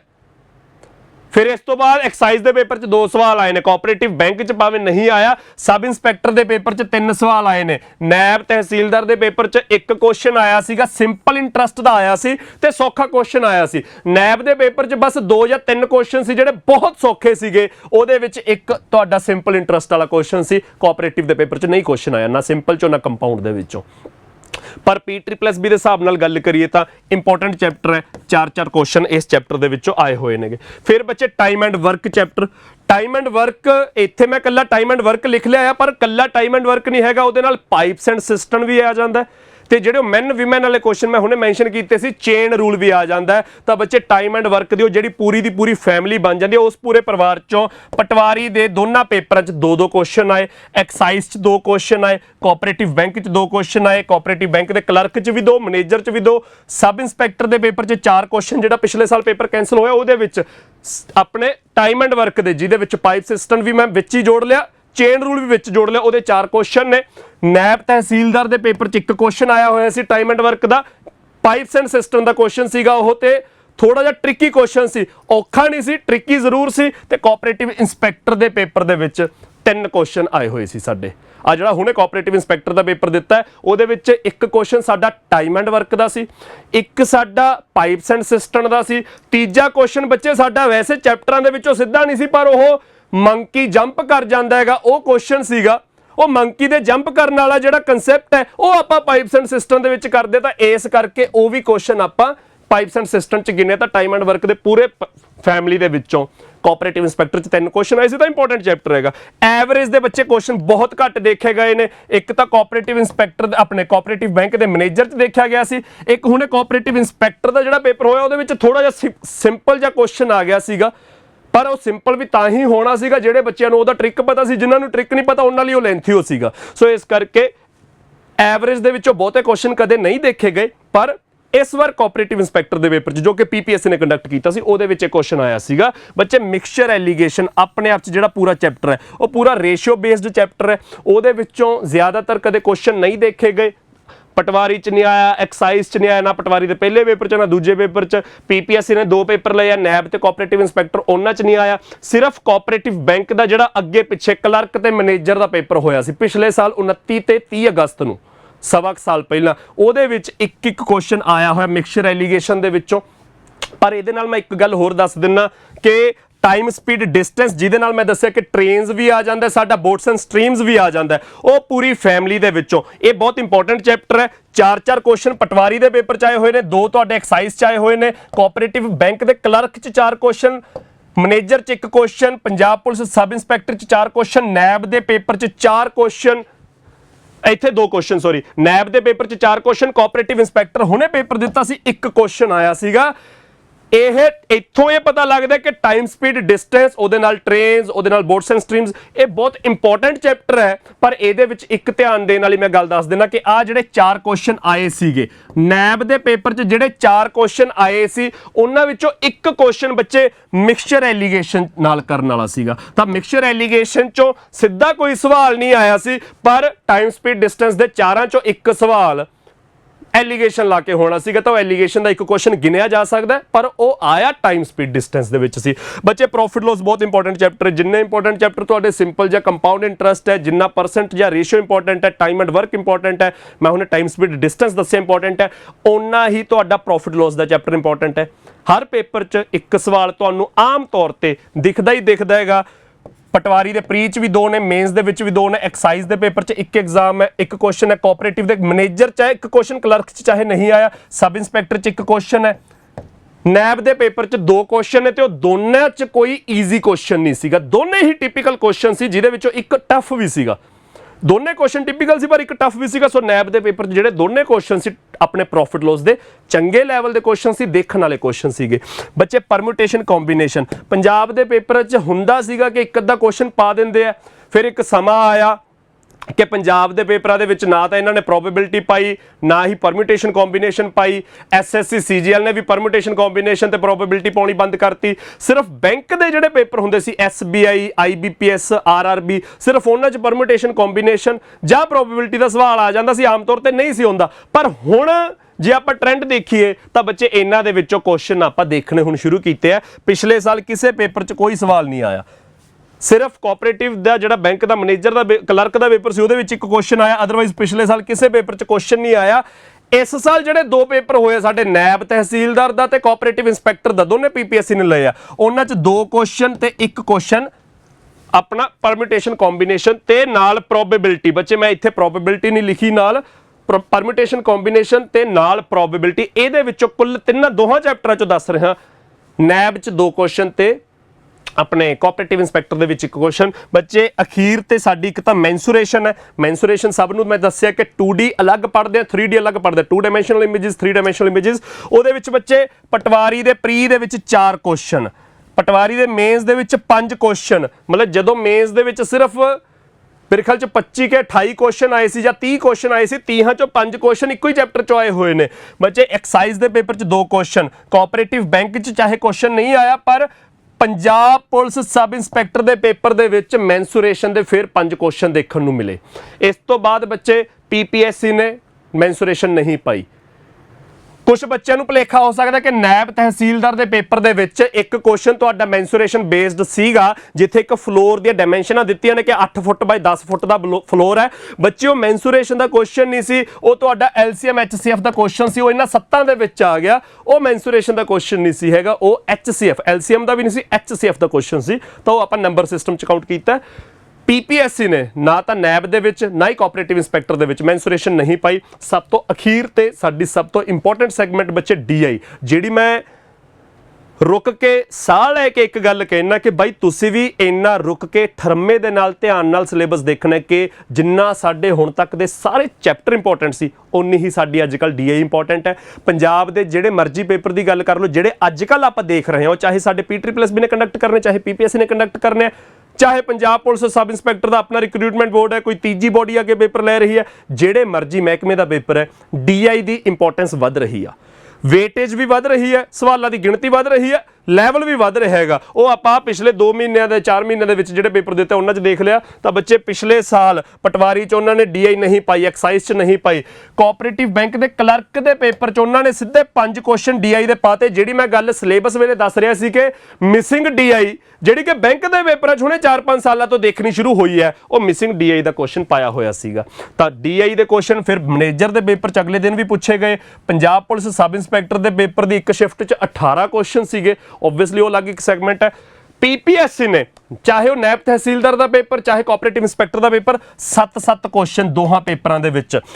ਨਾਇਬ ਦੇ ਵਿੱਚ 26 ਚੋਂ 7 ਕੁਐਸਚਨ, 26 ਜਾਂ 27 ਸੀਗੇ, ਉਹ ਚੋਂ 7 ਕੁਐਸਚਨ ਡੀਆਈ ਦੇ। ਕੋਆਪਰੇਟਿਵ ਇੰਸਪੈਕਟਰ 'ਚ 20 ਚੋਂ 7 ਕੁਐਸਚਨ ਤੁਹਾਡੇ ਡੀਆਈ ਦੇ ਸੀਗੇ, 20 ਪਤਾ ਨਹੀਂ 21 ਕੁਐਸਚਨ ਸੀਗੇ। ਤਾਂ ਬੱਚੇ ਇਹ ਸਾਡੀ ਓਵਰਆਲ ਡੀਆਈ ਦੀ ਵੇਟੇਜ ਹੈ ਜਿਹੜੀ ਅੱਜ ਕੱਲ੍ਹ ਵੱਧਦੀ ਜਾ ਰਹੀ ਹੈ। ਡੀਆਈ ਦੀ ਕੱਲੀ ਵੇਟੇਜ ਨਹੀਂ ਵੱਧ ਰਹੀ, ਸਵਾਲਾਂ ਦੀ ਗਿਣਤੀ ਹੀ ਨਹੀਂ ਵੱਧ ਰਹੀ, ਲੈਵਲ ਵੀ ਬੱਚੇ ਵੱਧ ਰਿਹਾ ਹੈਗਾ। ਤੁਸੀਂ ਆ ਦੇਖਿਆ ਹੋਊਗਾ ਨੈਬ ਦੇ ਪੇਪਰ 'ਚ ਜਿਹੜੇ 7 ਕੁਐਸਚਨ ਆਏ ਸੀਗੇ, ਉਹ 7 ਦੇ ਵਿੱਚ ਬੱਚੇ ਇੱਕ ਤੁਹਾਡਾ ਕੇਸ ਸਟੱਡੀਜ਼ ਦਾ ਕੁਐਸਚਨ ਸੀਗਾ। ਕੇਸ ਸਟੱਡੀਜ਼ ਦਾ ਕੁਐਸਚਨ ਜਿਹੜਾ ਮੈਂ ਕਿਹਾ ਕਿ 2018 ਦੇ ਕੋਆਪਰੇਟਿਵ ਇੰਸਪੈਕਟਰ ਦੇ ਪੇਪਰ 'ਚ ਆਇਆ ਸੀ ਤੇ ਉਹ ਸਾਡੇ 'ਚ ਸਾਰੇ ਚਰਚਾ ਦਾ ਵਿਸ਼ਾ ਬਣਿਆ ਸੀ। ਬਿਲਕੁਲ ਉਹਦੇ ਨਾਲ ਮਿਲਦਾ ਜੁਲਦਾ ਕੁਐਸਚਨ ਐਤਕੀ ਪਾਤਾ ਨੈਬ ਵਾਲਿਆਂ ਨੇ। ਫਿਰ ਬੱਚੇ ਕੋਆਪਰੇਟਿਵ ਇੰਸਪੈਕਟਰ ਦਾ ਪੇਪਰ ਜਿਹੜਾ ਹੁਣੇ ਦਿੱਤਾ, ਉਹਦੇ ਆ ਜਿਹੜੇ 7 ਕੁਐਸਚਨ ਨੇ ਉਹਨਾਂ ਦੇ ਵਿੱਚ ਇੱਕ ਡਬਲ ਪਾਈ ਚਾਰਟ ਦਾ ਕੁਐਸਚਨ। ਉਹਦੇ ਬਾਰੇ ਵੀ ਉਹੀ ਗੱਲ ਕਿ ਭਾਈ ਉਹ ਬੈਂਕ ਦੇ ਪੇਪਰਾਂ 'ਚ ਡਬਲ ਪਾਈ ਚਾਰਟ ਕਦੇ ਨਾ ਕਦੇ ਪਾ ਦਿੰਦੇ ਹੁੰਦੇ ਸੀ ਵੀ ਜਦੋਂ ਕਦੇ ਔਖਾ ਪੇਪਰ ਪਾਉਣਾ ਡਬਲ ਪਾਈ ਚਾਰਟ ਪਾ ਦਿੰਦੇ ਆ। ਤਾਂ ਬੈਂਕ ਦੇ ਪੇਪਰਾਂ 'ਚ ਡਬਲ ਪਾਈ ਚਾਰਟ ਔਖੀ ਮੰਨੀ ਜਾਂਦੀ ਹੈ। ਉਹ ਪੀਪੀਐਸਸੀ ਨੇ ਇਸ ਸਾਲ ਕੋਆਪਰੇਟਿਵ ਇੰਸਪੈਕਟਰ ਦੇ ਪੇਪਰ 'ਚ ਡੀਆਈ ਦਾ ਕੁਐਸਚਨ ਪਾਇਆ। ਸੋ ਇਸ ਕਰਕੇ ਇਹ ਟ੍ਰੈਂਡ ਸਾਰੇ ਦੇ ਧਿਆਨ 'ਚ ਹੋਣਾ ਚਾਹੀਦਾ। ਮੈਂ ਫਿਰ ਉਹੀ ਗੱਲ ਕਹਿ ਰਿਹਾ ਬਾਈ, ਤੁਸੀਂ ਤਿਆਰੀ ਜਿੱਥੋਂ ਮਰਜ਼ੀ ਕਰ ਲਓ, ਸਾਰੇ ਦੇ ਸਾਰੇ ਇੰਸਟੀਚਿਊਟ, ਸਾਰੀ ਦੀ ਸਾਰੀ ਫੈਕਲਟੀ, ਮੈਂ ਖੜਾ ਮੇਰੇ ਨਾਲ ਕੋਈ ਹੋਰ ਇੰਸਟੀਚਿਊਟ ਹੈ ਉੱਥੇ ਕੋਈ ਪੜ੍ਹਾ ਰਿਹਾ, ਮੇਰੇ ਇੱਧਰ ਕੋਈ ਹੋਰ ਇੰਸਟੀਚਿਊਟ ਹੈ ਉੱਥੇ ਕੋਈ ਪੜ੍ਹਾ ਰਿਹਾ, ਤੁਹਾਡੇ ਪਿੰਡ ਕੋਈ ਹੋਰ ਇੰਸਟੀਚਿਊਟ ਹੈ ਉੱਥੇ ਕੋਈ ਪੜ੍ਹਾ ਰਿਹਾ, ਸਾਰੇ 19-21 ਦੇ ਫਰਕ ਤੇ ਪੜ੍ਹਾ ਰਹੇ ਨੇ। ਮੈਂ ਤੁਹਾਨੂੰ ਇੰਨੀ ਗੱਲ ਦੱਸ ਰਿਹਾਗਾ ਕਿ ਭਾਈ ਤੁਸੀਂ ਜਿੱਥੇ ਮਰਜ਼ੀ ਜਾ ਕੇ ਵਰਕੇ ਕਾਲੇ ਕਰੋ, ਜਿੱਥੇ ਮਰਜ਼ੀ ਜਾ ਕੇ ਮਿਹਨਤ ਮਾਰੋ, ਤੁਸੀਂ ਮਿਹਨਤ ਕਰਨੀ ਕਾਹਦੀ ਹੈ, ਮਿਹਨਤ ਕਰਨੀ ਕਿਹੜੀ ਦਿਸ਼ਾ 'ਚ ਹੈ, ਉਹ ਧਿਆਨ 'ਚ ਹੋਣਾ ਚਾਹੀਦਾ। ਅਗਲੇ ਸਮੇਂ ਦੇ ਸਾਡੇ ਪੇਪਰ ਅਸੀਂ ਹਨੇਰੇ 'ਚ ਰਹਿ ਕੇ ਨਹੀਂ ਦੇਣੇ ਹੈਗੇ ਕਿ ਚੱਲ ਤਿਆਰੀ ਜੀ ਕਰ ਲੈਂਦੇ ਆਂਗੇ, ਜੋ YouTube ਤੇ ਸਾਹਮਣੇ ਆ ਕੇ ਦੇਖ ਲੈਂਦੇ ਆ ਜਾਂ ਇਹਦੇ ਕੋਲ ਜਾ ਕੇ ਪੜ੍ਹ ਲੈਂਦੇ ਆ, ਉਸ ਇੰਸਟੀਚਿਊਟ ਜਾ ਕੇ ਪੜ੍ਹ ਲੈਂਦੇ ਆ। ਹਨੇਰੇ 'ਚ ਰਹਿ ਕੇ ਬਾਈ ਬਣ ਕੇ ਤਿਆਰੀ ਨਹੀਂ ਕਰਨੀ। ਚਾਹੇ ਤੁਸੀਂ ਕਿਤੇ ਦਾਖਲਾ ਲੈਣਾ, ਉਹਦੇ ਤੋਂ ਲੈ ਕੇ ਚਾਹੇ ਤੁਸੀਂ ਸੈਲਫ ਸਟੱਡੀ ਕਰਨੀ, ਕੁਝ ਵੀ ਕਰਨਾ, ਪੜ੍ਹਨਾ ਕੀ ਆ ਉਹ ਜ਼ਿਆਦਾ ਇੰਪੋਰਟੈਂਟ ਹੈ। ਇੰਸਟੀਚਿਊਟ 'ਚ ਇਹ ਹੁੰਦਾ ਕਿ ਟੀਚਰ ਦੀ ਜ਼ਿੰਮੇਵਾਰੀ ਆ ਜਾਂਦੀ ਹੈ, ਸੈਲਫ ਸਟੱਡੀ 'ਚ ਸਾਰੀ ਦੀ ਸਾਰੀ ਜ਼ਿੰਮੇਵਾਰੀ ਸਾਡੇ ਤੇ ਆ ਜਾਂਦੀ ਹੈ। ਤਾਂ ਉੱਥੇ ਵੀ ਇਹ ਚੀਜ਼ ਹੈਲਪਫੁਲ ਹੋਊਗੀ ਕਿ ਅਸੀਂ ਕਿਹੜੀਆਂ ਚੀਜ਼ਾਂ ਕਿਸ ਪੱਧਰ ਤੱਕ ਪੜ੍ਹਨੀਆਂ ਨੇ, ਕਿਸ ਦਿਸ਼ਾ 'ਚ ਪੜ੍ਹਨੀਆਂ ਨੇ, ਕਿਹੜੀਆਂ ਚੀਜ਼ਾਂ ਨੂੰ ਅਸੀਂ ਘੱਟ ਪੜ੍ਹ ਕੇ ਸਾਰ ਸਕਦੇ ਹਾਂ, ਕਿਹੜੀਆਂ 'ਚ ਘੱਟ ਪੜ੍ਹਨ ਦੀ ਕੋਈ ਗੁੰਜਾਇਸ਼ ਨਹੀਂ ਹੈਗੀ, ਜ਼ਿਆਦਾ ਪੜ੍ਹਨੀਆਂ ਪੈਣਗੀਆਂ। ਉਹ ਸਾਰਾ ਕੁਝ ਤੁਹਾਡੇ ਸਾਹਮਣੇ ਮੈਂ ਲੇਖਾ ਜੋਖਾ ਜਾਂ ਕੀਤਾ ਹੈ। ਅਗਲੇ ਸਮੇਂ ਦੇ ਵਿੱਚ ਜਿੰਨੇ ਐਗਜ਼ਾਮਸ ਹੋਣਗੇ, ਖਾਸ ਕਰਕੇ ਤਾਂ ਹੁਣ ਜਨਵਰੀ 'ਚ ਜਿਹੜੇ ਐਗਜ਼ਾਮਸ ਨੇ, ਫਿਰ ਸੀਨੀਅਰ ਅਸਿਸਟੈਂਟ ਕਦੇ ਫਰਵਰੀ 'ਚ ਦੇਖਾਂਗੇ, ਪਟਵਾਰੀ ਦਾ ਪੇਪਰ ਨਿਕਲਣਾ ਹੈ ਜਨਵਰੀ ਫਰਵਰੀ ਤੋਂ ਬਾਅਦ, ਕਦੇ ਉਹਦਾ ਪੇਪਰ ਆਊਗਾ, ਸਬ ਇੰਸਪੈਕਟਰ ਦੀਆਂ ਭਰਤੀਆਂ ਦੁਬਾਰੇ ਨਿਕਲਣਗੀਆਂ ਜਨਵਰੀ ਫਰਵਰੀ ਤੋਂ ਬਾਅਦ, ਉਹਦਾ ਵੀ ਪੇਪਰ ਦੇਖਾਂਗੇ। ਤਾਂ ਉਹ ਸਾਰੇ ਪੇਪਰ 'ਚ ਮੈਥ 'ਚ ਜੋ ਵੀ ਪੁੱਛਿਆ ਜਾਣਾ ਹੈ ਬੱਚੇ, ਆਹ ਟ੍ਰੈਂਡ ਆ, ਜਿਹੜੀ ਦਿਸ਼ਾ 'ਚ ਇਹ ਟ੍ਰੈਂਡ ਵੱਧ ਰਿਹਾ ਹੈ ਬਿਲਕੁਲ ਉਸੇ ਦਿਸ਼ਾ ਵੱਲ ਨੂੰ ਉਹ ਪੇਪਰ ਪੁੱਛੇ ਜਾਣਗੇ, ਉਸੇ ਦਿਸ਼ਾ ਵੱਲ ਉਹਨਾਂ ਦਾ ਲੈਵਲ ਹੋਊਗਾ, ਸਵਾਲਾਂ ਦੀ ਫਾਰਮੇਸ਼ਨ ਹੋਊਗੀ, ਸਵਾਲਾਂ ਦੀ ਗਿਣਤੀ ਹੋਊਗੀ। ਇਹ ਤੁਸੀਂ ਅੰਦਾਜ਼ਾ ਲਾ ਕੇ ਤਿਆਰੀ ਕਰਨੀ ਹੈ। ਆਪਾਂ ਜਿਹੜਾ ਫੁੱਲ ਸਿਲੇਬਸ ਬੈਚ ਸਟਾਰਟ ਕਰ ਰਹੇ ਹਾਂ ਬੱਚੇ, ਉਹਦੀ ਮੈਂ ਜਾਣਕਾਰੀ ਦੇ ਦਿੰਦਾ ਕਿ ਉਹਦੇ ਵਿੱਚ ਚਾਹੇ ਤੁਸੀਂ ਮਾਸਟਰ ਕੋਰਸ ਦਾ ਫੁੱਲ ਸਿਲੇਬਸ ਬੈਚ ਲੈ ਰਹੇ ਹੋ ਜਿਹਦੇ ਵਿੱਚ ਸਾਰੇ ਸਬਜੈਕਟਸ ਕਵਰ ਹੋਣਗੇ, ਬਾਕੀ ਟੀਚਰਸ ਆਪੋ ਆਪਣੇ ਸਬਜੈਕਟ ਦਾ ਡਿਟੇਲ ਦੇ ਵਿੱਚ ਦੱਸਣਗੇ ਕਿ ਉਹਨਾਂ ਨੇ ਕਿਹੜੀ ਚੀਜ਼ ਕਿਵੇਂ ਪੜਾਉਣੀ ਹੈ, ਕਿੰਨਾ ਸਮਾਂ ਲੈ ਕੇ ਪੜਾਉਣੀ ਹੈ, ਕਿਸ ਲੈਵਲ ਤੱਕ ਦੀ ਪੜਾਉਣੀ ਹੈ। ਆਪਾਂ ਮੈਥ ਦੀ ਗੱਲ ਕਰਦੇ ਹਾਂ। ਚਾਹੇ ਤੁਸੀਂ ਬੱਚੇ ਮਾਸਟਰ ਕੋਰਸ ਦਾ ਬੈਚ ਲੈ ਰਹੇ ਹੋ, ਉਹਦੇ ਵਿੱਚ ਮੈਥ ਪੜੋਗੇ ਮੇਰੇ ਕੋਲੋਂ, ਚਾਹੇ ਤੁਸੀਂ ਇਕੱਲੇ ਮੈਥ ਦਾ ਕੋਰਸ ਲੈ ਰਹੇ ਹੋ ਆਨਲਾਈਨ, ਚਾਹੇ ਇੱਥੇ ਆ ਕੇ ਪੜ੍ਹ ਰਹੇ ਹੋ ਮੇਰੇ ਕੋਲ ਆਫਲਾਈਨ, ਤਾਂ ਬੱਚੇ ਉਹਦੇ ਵਿੱਚ ਆਪਾਂ ਕਿੰਨਾ ਪੜ੍ਹਨਾ, ਕਿੰਨੇ ਦਿਨਾਂ 'ਚ ਨਿਬੜ ਜੂ, ਜੋ ਤੁਹਾਡੇ ਸਵਾਲ ਨੇ। ਸਿਲੇਬਸ ਮੈਂ ਕਲੀਅਰ ਕੀਤਾ, ਪੇਪਰਾਂ ਦੇ ਵਿੱਚ ਕੀ ਪੁੱਛਿਆ ਜਾ ਰਿਹਾ ਉਹ ਕਲੀਅਰ ਹੋਇਆ। ਆਪਣਾ ਇਹ 75 ਦਿਨ ਦਾ ਕ੍ਰੈਸ਼ ਕੋਰਸ ਨਹੀਂ ਹੈਗਾ, ਫੁੱਲ ਸਿਲੇਬਸ ਕੋਰਸ ਹੋਊਗਾ ਬੱਚੇ। ਬੈਚ ਤਾਂ ਆਪਣਾ 3-3.5 ਮਹੀਨੇ ਤੱਕ ਚੱਲਣਾ ਹੈ। ਮੈਂ ਇਕੱਲੇ ਮੈਥ ਦੀ ਗੱਲ ਕਰਦਾ ਕਿ ਮੇਰਾ ਅੰਦਾਜ਼ਾ ਹੈ ਕਿ ਮੈਂ 75 ਦਿਨਾਂ ਦੇ ਇਰਦ ਗਿਰਦ ਕਹਾਣੀ ਜੀ ਨਿਬੇੜ ਦੂੰਗਾ ਤੁਹਾਡੀ। 75 ਦਿਨ ਦਾ ਮਤਲਬ 2.5 ਮਹੀਨੇ ਦਾ ਸਮਾਂ, 2.5 ਮਹੀਨਿਆਂ ਦੇ ਵਿੱਚ ਬੱਚੇ ਆਪਣੀਆਂ 55 ਤੋਂ 60 ਕਲਾਸਾਂ ਲੱਗ ਜਾਣਗੀਆਂ। ਮਤਲਬ 55 ਤੋਂ 60 ਕਲਾਸਾਂ ਦਾ ਮਤਲਬ ਕਿ ਆਮ ਤੌਰ ਤੇ 1.5 ਘੰਟੇ ਦੀ ਕਲਾਸ। ਕਿਸੇ ਦਿਨ ਆਪਾਂ ਨੂੰ ਇਹ ਲੱਗਦਾ ਕਿ ਯਾਰ ਇੱਕ ਤਾਂ ਆਪਾਂ ਥੋੜਾ ਜਿਹਾ ਵੱਧ ਪੜ੍ਹ ਕੇ ਸਾਰ ਸਕਦੇ ਆ, ਆਪਣੇ ਕੋਲ ਸਮਾਂ ਵੀ ਹੈਗਾ, ਆਪਣੇ ਕੋਲ ਪੋਰਸ਼ਨ ਵੀ ਹੈਗਾ ਪੜ੍ਹਨ ਵਾਲਾ, ਉਦੋਂ 1.5 ਘੰਟੇ ਵਾਲੀ ਕਲਾਸ ਪੌਣੇ 2 ਜਾਂ 2 ਘੰਟੇ ਦੀ ਕਦੇ ਕਦੇ ਹੋ ਸਕਦੀ ਹੈ। ਤਾਂ 55 ਤੋਂ 60 ਕਲਾਸਾਂ 1.5-2 ਘੰਟੇ ਦੀ ਡਿਊਰੇਸ਼ਨ ਦੀਆਂ ਦੇਖੀਏ ਤਾਂ 90 ਘੰਟੇ ਜਾਂ 100 ਘੰਟੇ ਦੇ ਕਰੀਬ ਸਿਲੇਬਸ ਬਣਦਾ ਹੈ। ਤਾਂ ਬੱਚੇ ਇਹ 100 ਦੇ 100 ਘੰਟੇ ਦਾ ਸਿਲੇਬਸ ਹੈ। ਸਿਲੇਬਸ ਤੁਹਾਡੇ ਸਾਹਮਣੇ ਹੈ। ਮੈਂ ਕਿਵੇਂ ਪੜਾਊਂਗਾ ਮੈਂ ਦੱਸਦਾ ਬੱਚੇ। ਸਭ ਤੋਂ ਪਹਿਲਾਂ ਸਭ ਤੋਂ ਜ਼ਰੂਰੀ ਚੀਜ਼ ਹੈ ਜਿਹੜੀ ਨੰਬਰਾਂ ਨਾਲ ਮੱਥਾ ਮਾਰਨਾ ਸਭ ਤੋਂ ਇੰਪੋਰਟੈਂਟ ਆ। ਨੰਬਰਾਂ ਦੀ ਕੈਲਕੂਲੇਸ਼ਨ ਦੇਖਣੀ ਸਭ ਤੋਂ ਇੰਪੋਰਟੈਂਟ ਹੈ। ਅਸੀਂ ਸਿੱਧਾ ਪਰਸੈਂਟੇਜ ਪੜ੍ਹ ਲਈਏ ਉਹਦਾ ਕੋਈ ਫਾਇਦਾ ਨਹੀਂ ਹੈਗਾ ਜੇ ਅਸੀਂ ਕਨਸੈਪਟ ਸਮਝ ਲਿਆ, ਅਖੀਰ ਤੇ ਕੈਲਕੂਲੇਸ਼ਨ ਚ ਆ ਕੇ ਸਾਡੇ ਹੱਥ ਖੜੇ ਹੋਣੇ ਆ। ਸੋ ਇਸ ਕਰਕੇ ਸਭ ਤੋਂ ਬੇਸਿਕ, ਸਭ ਤੋਂ ਇੰਪੋਰਟੈਂਟ ਚੀਜ਼ ਜਿਹੜੀ ਸਾਡੇ ਦਿਮਾਗ ਦੇ ਵਿੱਚ ਸ਼ਾਰਪ ਹੋਣੀ ਚਾਹੀਦੀ ਹੈ, ਜਿਹਨੇ ਸਾਨੂੰ ਓਵਰਆਲ ਤੇਜ਼ ਕਰਨਾ ਹੈ, ਜਿਹਨੇ ਸਾਡਾ ਮੈਥ ਦਾ ਡਰ ਦੂਰ ਕਰਨਾ ਹੈ, ਦੈਟ ਇਜ਼ ਕੈਲਕੂਲੇਸ਼ਨ। ਤਾਂ ਬਾਈ ਬਣ ਕੇ ਕੈਲਕੂਲੇਸ਼ਨ ਚੰਗੀ ਤਰ੍ਹਾਂ ਕਰਨ ਦੀ ਹਮੇਸ਼ਾ ਲੋੜ ਹੁੰਦੀ ਹੈ। ਮੈਂ ਕੈਲਕੂਲੇਸ਼ਨ ਕਵਰ ਕਰਾਊਂਗਾ। ਕੈਲਕੂਲੇਸ਼ਨ ਦੇ ਵਿੱਚ ਬੱਚੇ ਮੈਂ ਬਿਲਕੁਲ ਜ਼ੀਰੋ ਤੋਂ ਸਟਾਰਟ ਕਰਕੇ ਪਲੱਸ ਮਾਈਨਸ ਤੋਂ ਸ਼ੁਰੂ ਕਰਕੇ ਕਿ 12-7-19 ਕਿਵੇਂ ਹੁੰਦਾ ਹੈਗਾ। ਮੈਂ ਪਿਛਲੀ ਕਲਾਸ 'ਚ ਵੀ ਇਹੀ ਐਗਜ਼ਾਮਪਲ ਦਿੱਤੀ ਸੀ ਕਿ ਭਾਈ 12-7-19 ਕਿਵੇਂ ਹੁੰਦਾ, ਇਹਦੇ ਤੇ ਵੀ ਗੱਲ ਕਰਾਂਗੇ। ਫਿਰ ਕਿਹਦੇ ਵਿੱਚ ਕੀ ਜੋੜਨਾ ਹੈਗਾ ਜਾਂ ਕੀ ਘਟਾਉਣਾ ਹੈਗਾ। ਫਿਰ ਆਪਾਂ ਟੇਬਲਾਂ ਨੂੰ ਡਿਸਕਸ ਕਰਾਂਗੇ। ਟੇਬਲ ਕਿੰਨੇ ਤੁਹਾਨੂੰ ਯਾਦ ਨੇ ਮੈਂ ਪੁੱਛੂੰਗਾ, ਕਿੰਨੇ ਤੁਸੀਂ ਯਾਦ ਕਰਨੇ ਆ, ਕਿਵੇਂ ਯਾਦ ਕਰਨੇ ਆ, ਕੰਧ ਤੇ ਲਿਖ ਕੇ ਲਾਉਣੇ ਆ ਜਾਂ ਕੁਛ ਆਪਾਂ ਕਾਪੀ ਤੇ ਲਿਖ ਕੇ ਉਹਦੀ ਪ੍ਰੈਕਟਿਸ ਕਰਨੀ ਹੈ ਬਾਰ-ਬਾਰ, ਉਹ ਸਾਰੀ ਦੀ ਸਾਰੀ ਗੱਲ ਮੈਂ ਸਮਝਾਊਂਗਾ। ਟੇਬਲਸ ਤੋਂ ਬਾਅਦ ਫਿਰ ਸਾਰੀ ਮਲਟੀਪਲੀਕੇਸ਼ਨ ਆ ਜੂਗੀ।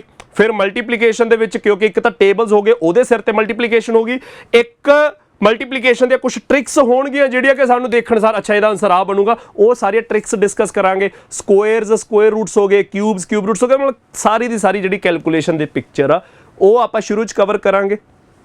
ਉਹਦੇ ਵਿੱਚ ਬੱਚੇ ਤੁਹਾਡੀਆਂ ਬੋਰਡ ਮਾਸ ਦੀਆਂ ਕਲਾਸਿਸ ਲੱਗਣਗੀਆਂ। ਮਤਲਬ ਬੋਰਡ ਮਾਸ ਦੇ ਜਿਹੜੇ ਕੁਐਸਚਨ ਕਿਸੇ ਨਾ ਕਿਸੇ ਪੇਪਰ 'ਚ ਕਦੇ ਦੇਖੇ ਜਾਂਦੇ ਆ, ਮਤਲਬ ਯੂਜੂਅਲੀ ਨਹੀਂ, ਮੈਂ ਨੰਬਰ ਸਿਸਟਮ ਦੇ ਵਿੱਚ ਇਹਨੂੰ ਮੰਨ ਲੈਣਾ ਹੁੰਦਾ, ਯੂਜੂਅਲੀ ਨਹੀਂ, ਪਰ ਬੋਰਡ ਮਾਸ ਦਾ ਕਦੇ ਨਾ ਕਦੇ ਕੋਈ ਕੁਐਸਚਨ ਦੇਖਿਆ ਜਾਂਦਾ ਤਾਂ ਉਹ ਪੂਰੀ ਦੀ ਪੂਰੀ ਇੱਕ ਫਾਈਲ ਆਪਾਂ ਬੋਰਡ ਮਾਸ ਦੀ ਕਰਾਂਗੇ ਜਿਹਦੇ ਵਿੱਚ ਆਪਾਂ ਜਿਹੜੀ ਸਾਰੀ ਕੈਲਕੂਲੇਸ਼ਨ ਪੜ੍ਹੀ ਹੋਊਗੀ ਉਹਦੇ ਸਿਰ ਤੇ ਉਹ ਸਵਾਲ ਹੱਲ ਕਰਾਂਗੇ। ਇਸ ਤੋਂ ਬਾਅਦ ਬੱਚੇ ਦੂਜੀ ਚੀਜ਼ ਹੈ ਜਿਹੜੀ ਉਹਦੇ ਵਿੱਚ ਸਾਰਾ ਨੰਬਰ ਸਿਸਟਮ ਦਾ ਪਾਰਟ ਆ ਜਾਊਗਾ। ਨੰਬਰ ਸਿਸਟਮ ਦੇ ਵਿੱਚ ਵੈਸੇ ਅੱਜ ਕੱਲ੍ਹ ਗੱਲ ਕਰੀਏ ਤਾਂ ਸਾਰੇ ਚੈਪਟਰ ਇੰਪੋਰਟੈਂਟ ਨੇ। ਫ੍ਰੈਕਸ਼ਨਸ ਬਹੁਤ ਇੰਪੋਰਟੈਂਟ ਹੈ, ਐਲਜੈਬਰਿਕ ਐਕਸਪ੍ਰੈਸ਼ਨਸ ਬਹੁਤ ਇੰਪੋਰਟੈਂਟ ਹੈ, ਐਲਸੀਐਮ ਐਚਸੀਐਫ ਤਾਂ ਜਮਾ ਟੀਸੀ ਵਾਲਾ ਬੇਰ ਹੈ ਕਿ ਇਹਦੇ ਬਿਨਾਂ ਸਰਦਾ ਹੀ ਨਹੀਂ ਆਪਣਾ। ਐਲਸੀਐਮ ਐਚਸੀਐਫ ਹਰ ਪੇਪਰ 'ਚ ਸਵਾਲ ਆ ਰਹੇ ਨੇ, ਇਹ ਬਹੁਤ ਇੰਪੋਰਟੈਂਟ ਹੈ। ਯੂਨਿਟ ਡਿਜਿਟ ਦਾ ਕੁਐਸਚਨ ਜਾਂ ਰਿਮਾਈਂਡਰ ਥਿਓਰਮ ਦਾ ਕੁਐਸਚਨ ਦੇਖਿਆ ਜਾਂਦਾ ਹੈ। ਸਟੇਟਮੈਂਟ ਬੇਸਡ ਕੁਐਸਚਨਸ ਬਹੁਤ ਆਉਣ ਲੱਗ ਗਏ, ਕੁਝ ਮਿਸਲੇਨੀਅਸ ਕੁਐਸਚਨਸ ਆਉਣ ਲੱਗ ਗਏ। ਇੱਕ ਜੀ 2 ਡਿਜਿਟ ਨੰਬਰ ਆ, ਉਹਦੇ ਡਿਜਿਟਸ ਨੂੰ ਇੰਟਰਚੇਂਜ ਕਰਤਾ ਜੀ, ਆਹ ਬਣ ਗਿਆ, ਉਹ ਦੱਸੋ, ਆਹ ਦੱਸੋ। ਉਹ ਜਿਹੜੇ ਸਾਰੇ ਦੇ ਸਾਰੇ ਸਾਡੇ ਸਟੇਟਮੈਂਟ ਬੇਸਡ ਸਵਾਲ ਨੇ ਬੱਚੇ, ਉਹ ਸਾਡਾ ਨੰਬਰ ਸਿਸਟਮ ਦਾ ਪਾਰਟ ਹੈ। ਤਾਂ ਬੱਚੇ ਜਿਹੜੇ ਆਪਾਂ ਕੈਲਕੂਲੇਸ਼ਨ ਦੀ ਗੱਲ ਕਰ ਰਹੇ ਸੀ, ਕੈਲਕੂਲੇਸ਼ਨ ਦੀਆਂ ਮੈਂ ਘੱਟੋ ਘੱਟ 2 ਕਲਾਸਾਂ ਲਾਊਂਗਾ। 1.5 ਘੰਟੇ ਦੀਆਂ 2 ਕਲਾਸਾਂ, ਮਤਲਬ 3-3.5 ਘੰਟੇ ਮੈਂ ਤੁਹਾਡੀ ਕੈਲਕੂਲੇਸ਼ਨ ਦੀ ਪ੍ਰੈਕਟਿਸ ਕਰਾਊਂਗਾ। ਫਿਰ ਨੰਬਰ ਸਿਸਟਮ ਜਦੋਂ ਸ਼ੁਰੂ ਕਰਾਊਂਗਾ, ਅਸਲ 'ਚ ਮਜ਼ਾ ਨੰਬਰ ਸਿਸਟਮ ਤੇ ਆਉਣ ਲੱਗੂਗਾ। ਨੰਬਰ ਸਿਸਟਮ ਜਦੋਂ ਸ਼ੁਰੂ ਕਰਾਊਂਗਾ ਉਹਦੇ ਵਿੱਚ ਬੱਚੇ ਮੈਂ ਤੁਹਾਡਾ ਐਲਸੀਐਮ ਐਚਸੀਐਫ ਕਰਾਊਂਗਾ, ਫ੍ਰੈਕਸ਼ਨਸ ਕਰਾਊਂਗਾ, ਡਿਵੀਜ਼ਿਬਿਲਟੀ ਰੂਲ ਬਹੁਤ ਐਕਸਪਲੇਨ ਕਰਾਂਗੇ।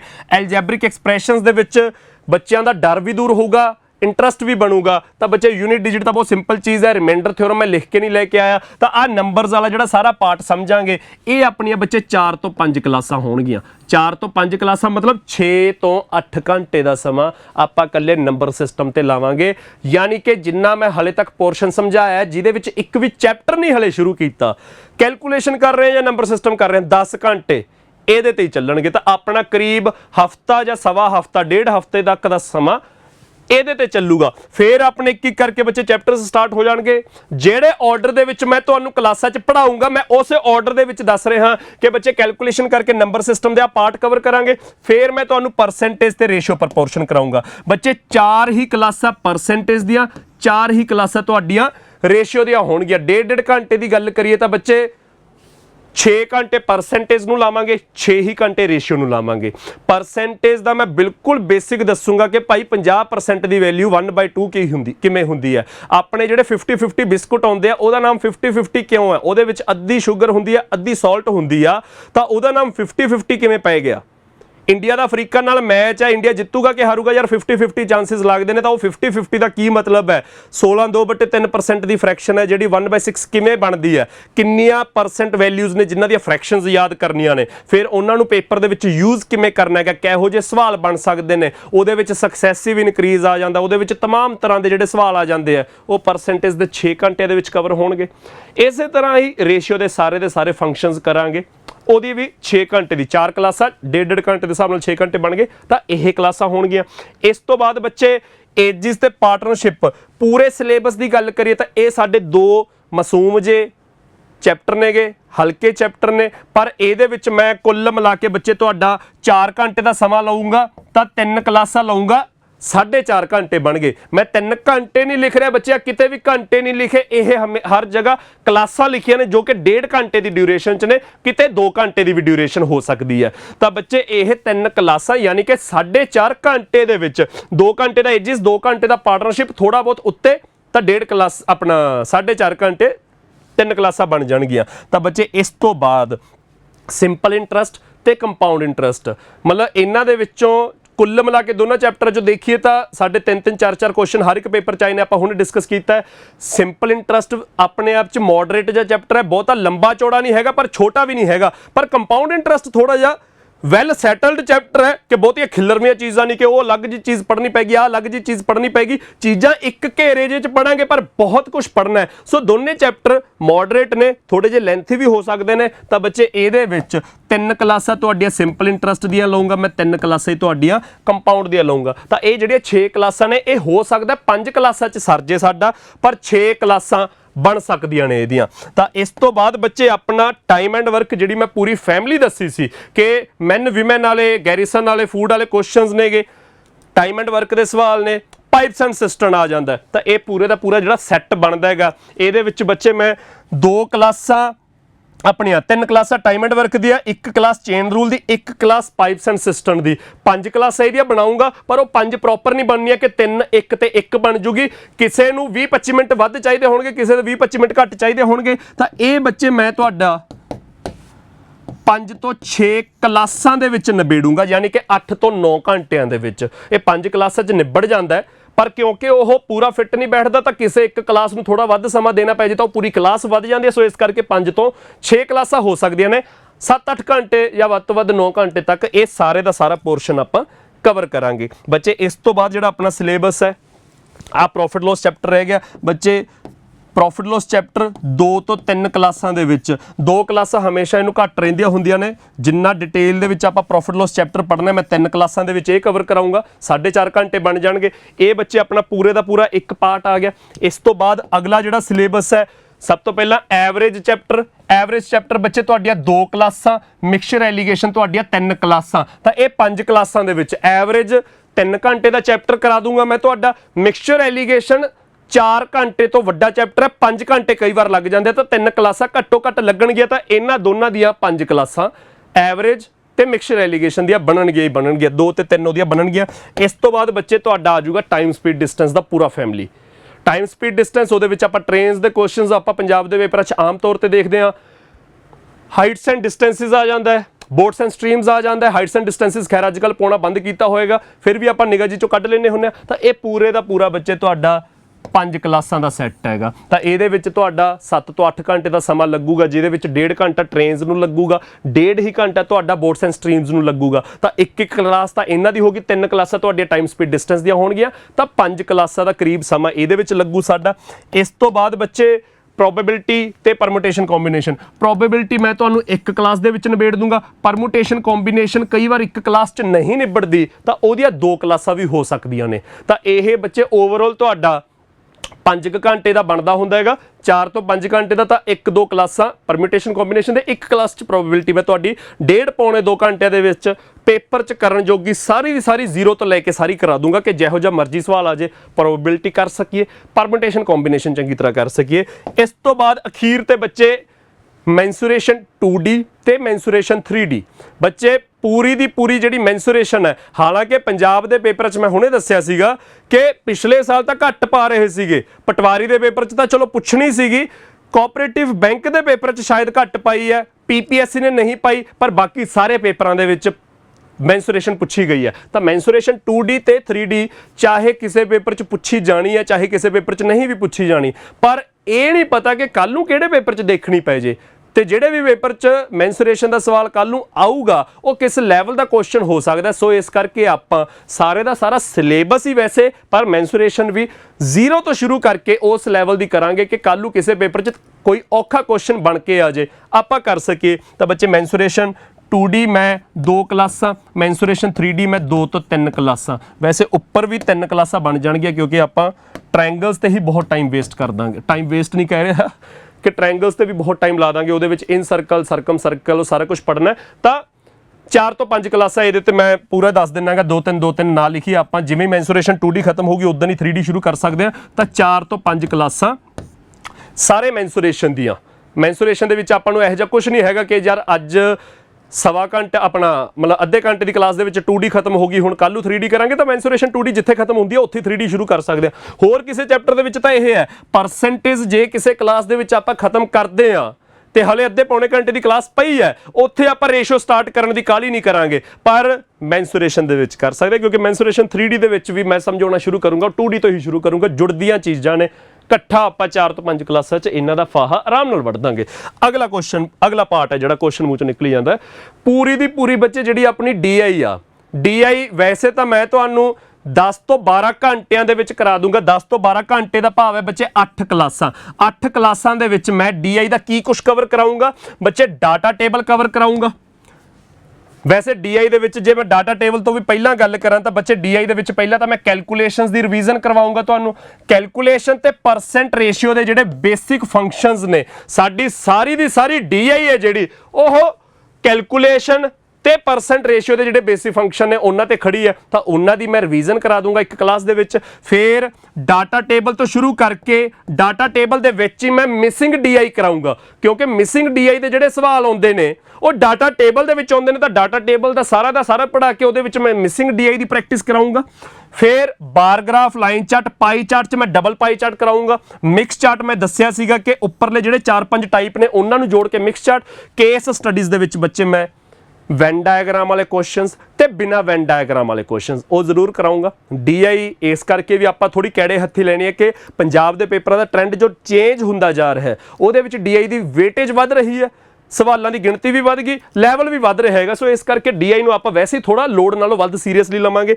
ਤੇ ਅਖੀਰ ਤੇ ਬੱਚੇ ਇਹ ਸਾਰੇ ਸਿਲੇਬਸ ਦੇ ਤੁਹਾਡੇ ਸੈਕਸ਼ਨ ਟੈਸਟ ਹੋਣਗੇ। ਸੈਕਸ਼ਨ ਟੈਸਟ ਇਹ ਹੁੰਦੇ ਆ, ਇੱਕ ਤਾਂ ਓਵਰਆਲ ਟੈਸਟ ਹੁੰਦਾ ਵੀ ਮੈਂ ਸਾਰੇ ਚੈਪਟਰਾਂ ਦੇ ਵਿੱਚੋਂ 20 ਜਾਂ 40 ਸਵਾਲਾਂ ਦਾ 50 ਸਵਾਲਾਂ ਦਾ ਇੱਕ ਟੈਸਟ ਪਾਤਾ।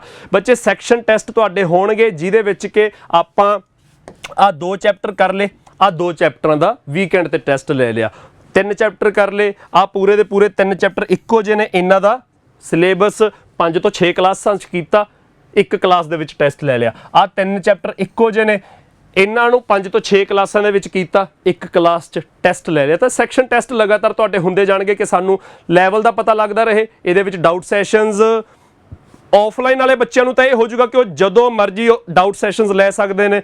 ਜੇ ਮੇਰੀ ਇੱਥੇ 1.5 ਤੋਂ 3 ਕਲਾਸ ਹੈ ਤਾਂ ਇਹ ਤਾਂ ਹੈ ਨਹੀਂ ਕਿ ਮੈਂ ਇੱਥੇ 1:30 ਵਜੇ ਪਹੁੰਚੂ ਤੇ 3 ਵਜੇ ਨਿਕਲ ਜੂੰਗਾ। ਓਬਵੀਅਸਲੀ ਜੇ ਮੇਰੀ 1:30 ਵਜੇ ਕਲਾਸ ਹੈ, ਮੈਂ 11 ਜਾਂ 12 ਵਜੇ ਇੱਥੇ ਹੋਊਂਗਾ। 3 ਵਜੇ ਕਲਾਸ ਖਤਮ ਹੁੰਦੀ ਹੈ ਤਾਂ ਓਬਵੀਅਸਲੀ ਮੈਂ 4 ਜਾਂ 5 ਵਜੇ ਤੱਕ ਇੱਥੇ ਹੋਊਂਗਾ, ਉਸ ਤੋਂ ਬਾਅਦ ਜਾਊਂਗਾ। ਤਾਂ ਉਹ ਅਗਲਾ ਪਿਛਲਾ ਜਿਹੜਾ ਸਮਾਂ ਹੈ, ਆਫਲਾਈਨ ਵਾਲੇ ਬੱਚਿਆਂ ਨੂੰ ਇਹਦੀ ਬਹੁਤ ਜ਼ਿਆਦਾ ਸਹੂਲਤ ਮਿਲਣੀ ਹੈ ਕਿ ਉਹ ਕਲਾਸਾਂ ਤੋਂ ਪਹਿਲਾਂ ਤੇ ਕਲਾਸਾਂ ਤੋਂ ਮਗਰਲੇ ਸਮੇਂ ਦੇ ਵਿੱਚ ਟੀਚਰ ਨਾਲ ਦੋ ਹੱਥ ਕਰ ਸਕਦੇ ਨੇਗੇ। ਡਾਊਟਸ ਜਿੰਨੇ ਚਾਹਣ ਕਲੀਅਰ ਕਰਾ ਸਕਦੇ ਨੇ। ਸਿਰਫ ਡਾਊਟਸ ਨਹੀਂ ਕਲੀਅਰ ਕਰਾ ਸਕਦੇ, ਟੀਚਰ ਨਾਲ ਬਹਿ ਕੇ ਕਿਸੇ ਕਨਸੈਪਟ ਤੇ ਗੱਲ ਕਰਨਗੇ ਤਾਂ ਗੱਲਾਂ ਕਰਦੇ ਕਰਦੇ ਕਨਸੈਪਟਸ ਦੀ ਬਹੁਤ ਜ਼ਿਆਦਾ ਕਲੈਰਿਟੀ ਲੈ ਸਕਦੇ ਨੇ। ਇੰਨੀ ਕੁ ਕਲੈਰਿਟੀ ਕਿ ਸਾਡੇ ਕੋਲੋਂ ਸਿੱਖ ਕੇ ਤੁਸੀਂ ਪਰਲੇ ਕਮਰੇ 'ਚ ਜਾ ਕੇ ਪੜ੍ਹਾ ਸਕਦੇ ਹੋ, ਇੰਨੀ ਕੁ ਕਲੈਰਿਟੀ ਵੀ ਤੁਸੀਂ ਲੈ ਸਕਦੇ ਹੋ ਜੇ ਇੰਨੀ ਕੁ ਵਿਲ ਪਾਵਰ ਚੱਕੀ ਫਿਰਦੇ ਹੋਗੇ। ਸੋ ਉਸ ਜਜ਼ਬੇ ਦੇ ਸਿਰ ਤੇ ਤੁਸੀਂ ਕੋਈ ਵੀ ਚੀਜ਼ ਹਾਸਲ ਕਰ ਸਕਦੇ ਹੋ। ਆਪਾਂ ਤਾਂ ਸਿਰਫ ਇੱਕ ਪੇਪਰ ਕਲੀਅਰ ਕਰਨਾ, ਉਹਦੇ ਲਈ ਪੂਰਾ ਸਿਲੇਬਸ ਪੜ੍ਹਨਾ ਹੈਗਾ, ਕੋਈ ਵੱਡੀ ਗੱਲ ਨਹੀਂ। ਸਿਦਕ ਤੇ ਜਜ਼ਬਾ ਚਾਹੀਦਾ, ਡਿਟਰਮੀਨੇਸ਼ਨ ਚਾਹੀਦੀ ਆ, ਉਹਦੇ ਨਾਲ ਤੁਸੀਂ ਲਗਾਤਾਰ ਜੂਝਦੇ ਰਹੋ, ਤਿਆਰੀ ਕਰਦੇ ਰਹੋ। 2-2.5 ਨੰਬਰ ਤੇ ਕੱਟ ਆਫ ਰਹਿੰਦੀ ਹੈ, ਉਹ ਵੀ ਟੀਚਰ ਦੇ ਧਿਆਨ 'ਚ ਲਿਆਓ। ਟੀਚਰ ਦੀ ਜ਼ਿੰਮੇਵਾਰੀ ਉਹਨੂੰ ਪੂਰਾ ਕਰਾਉਣ ਦੀ। ਜਾਂ ਜਿਨ੍ਹਾਂ ਨੇ ਸਿਲੇਬਸ ਹੀ ਨਹੀਂ ਕਦੇ ਦੇਖਿਆ, ਪੇਪਰ ਉੱਪਰ ਭਰਿਆ ਚਾਹੇ ਨਹੀਂ ਭਰਿਆ, ਸਿਲੇਬਸ ਨਹੀਂ ਦੇਖਿਆ ਤੇ ਲੱਗਦਾ ਹੀ ਨਹੀਂ ਸਾਡੇ ਲਈ ਇਹ ਹੋਊਗਾ, ਉਹ ਬੱਚੇ ਵੀ ਟੀਚਰ ਨਾਲ ਇੰਟਰੈਕਟ ਕਰਨ, ਆਪਾਂ ਹੱਲ ਕੱਢਾਂਗੇ। ਆਫਲਾਈਨ ਵਾਲੇ ਬੱਚਿਆਂ ਲਈ ਤਾਂ ਡਾਊਟ ਸੈਸ਼ਨਸ ਇਹੋ ਜਿਹੇ ਹੋਣਗੇ।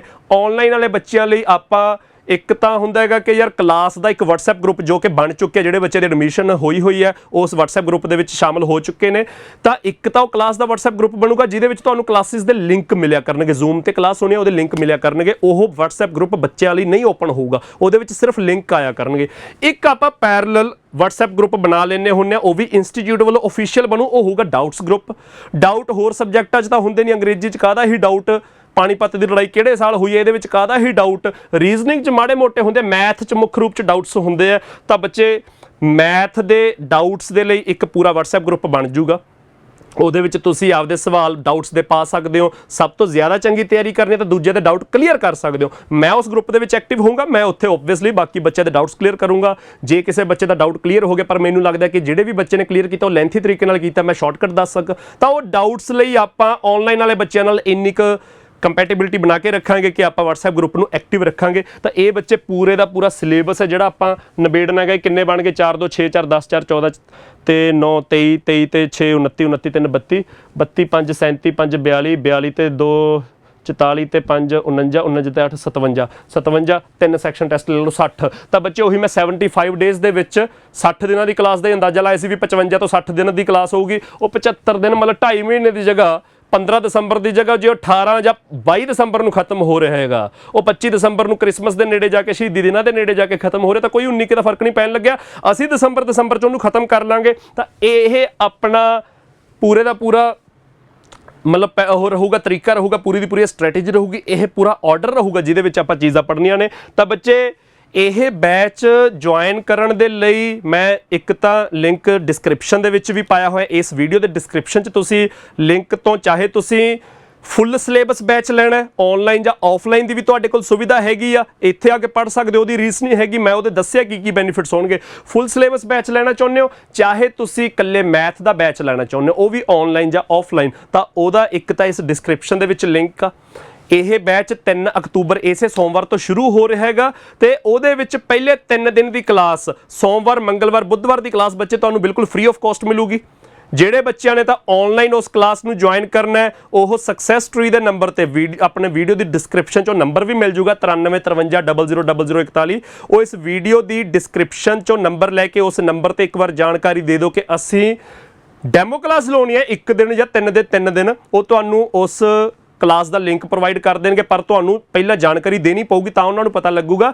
ਤੇ ਆਫਲਾਈਨ ਵੀ ਤੁਸੀਂ 3 ਦਿਨ ਦਾ ਡੈਮੋ ਲੈ ਸਕਦੇ ਹੋ। ਬੱਚੇ ਜਿਹੜੇ ਬੱਚੇ ਚੰਡੀਗੜ੍ਹ ਦੇ ਘੇਰੇ 'ਚ ਨੇ, ਨੇੜੇ ਤੇੜੇ ਨੇ, ਉਹ ਆਫਲਾਈਨ ਵੀ 3 ਦਿਨ ਦਾ ਇੱਕ ਡੈਮੋ ਸੈਸ਼ਨ ਸੋਮਵਾਰ, ਮੰਗਲਵਾਰ ਜਾਂ ਬੁੱਧਵਾਰ ਜਾਂ 3 ਦਿਨ ਇੱਥੇ ਆ ਕੇ ਡੈਮੋ ਕਲਾਸ ਲਾ ਸਕਦੇ ਹੋ। ਉਸ ਤੋਂ ਬਾਅਦ ਤੁਹਾਡੇ ਕੋਲ 3 ਦਿਨ ਦਾ ਸਮਾਂ ਹੋ ਜਾਊਗਾ ਕਿ ਤੁਸੀਂ ਤੈਅ ਕਰ ਸਕੋ ਕਿ ਫੁੱਲ ਸਿਲੇਬਸ ਲੈਣਾ ਹੈ, ਕੱਲਾ ਮੈਥ ਲੈਣਾ ਹੈ, ਆਨਲਾਈਨ ਜਾਂ ਆਫਲਾਈਨ ਲੈਣਾ ਹੈ, ਜਾਂ ਲੈਣਾ ਹੀ ਨਹੀਂ ਹੈਗਾ।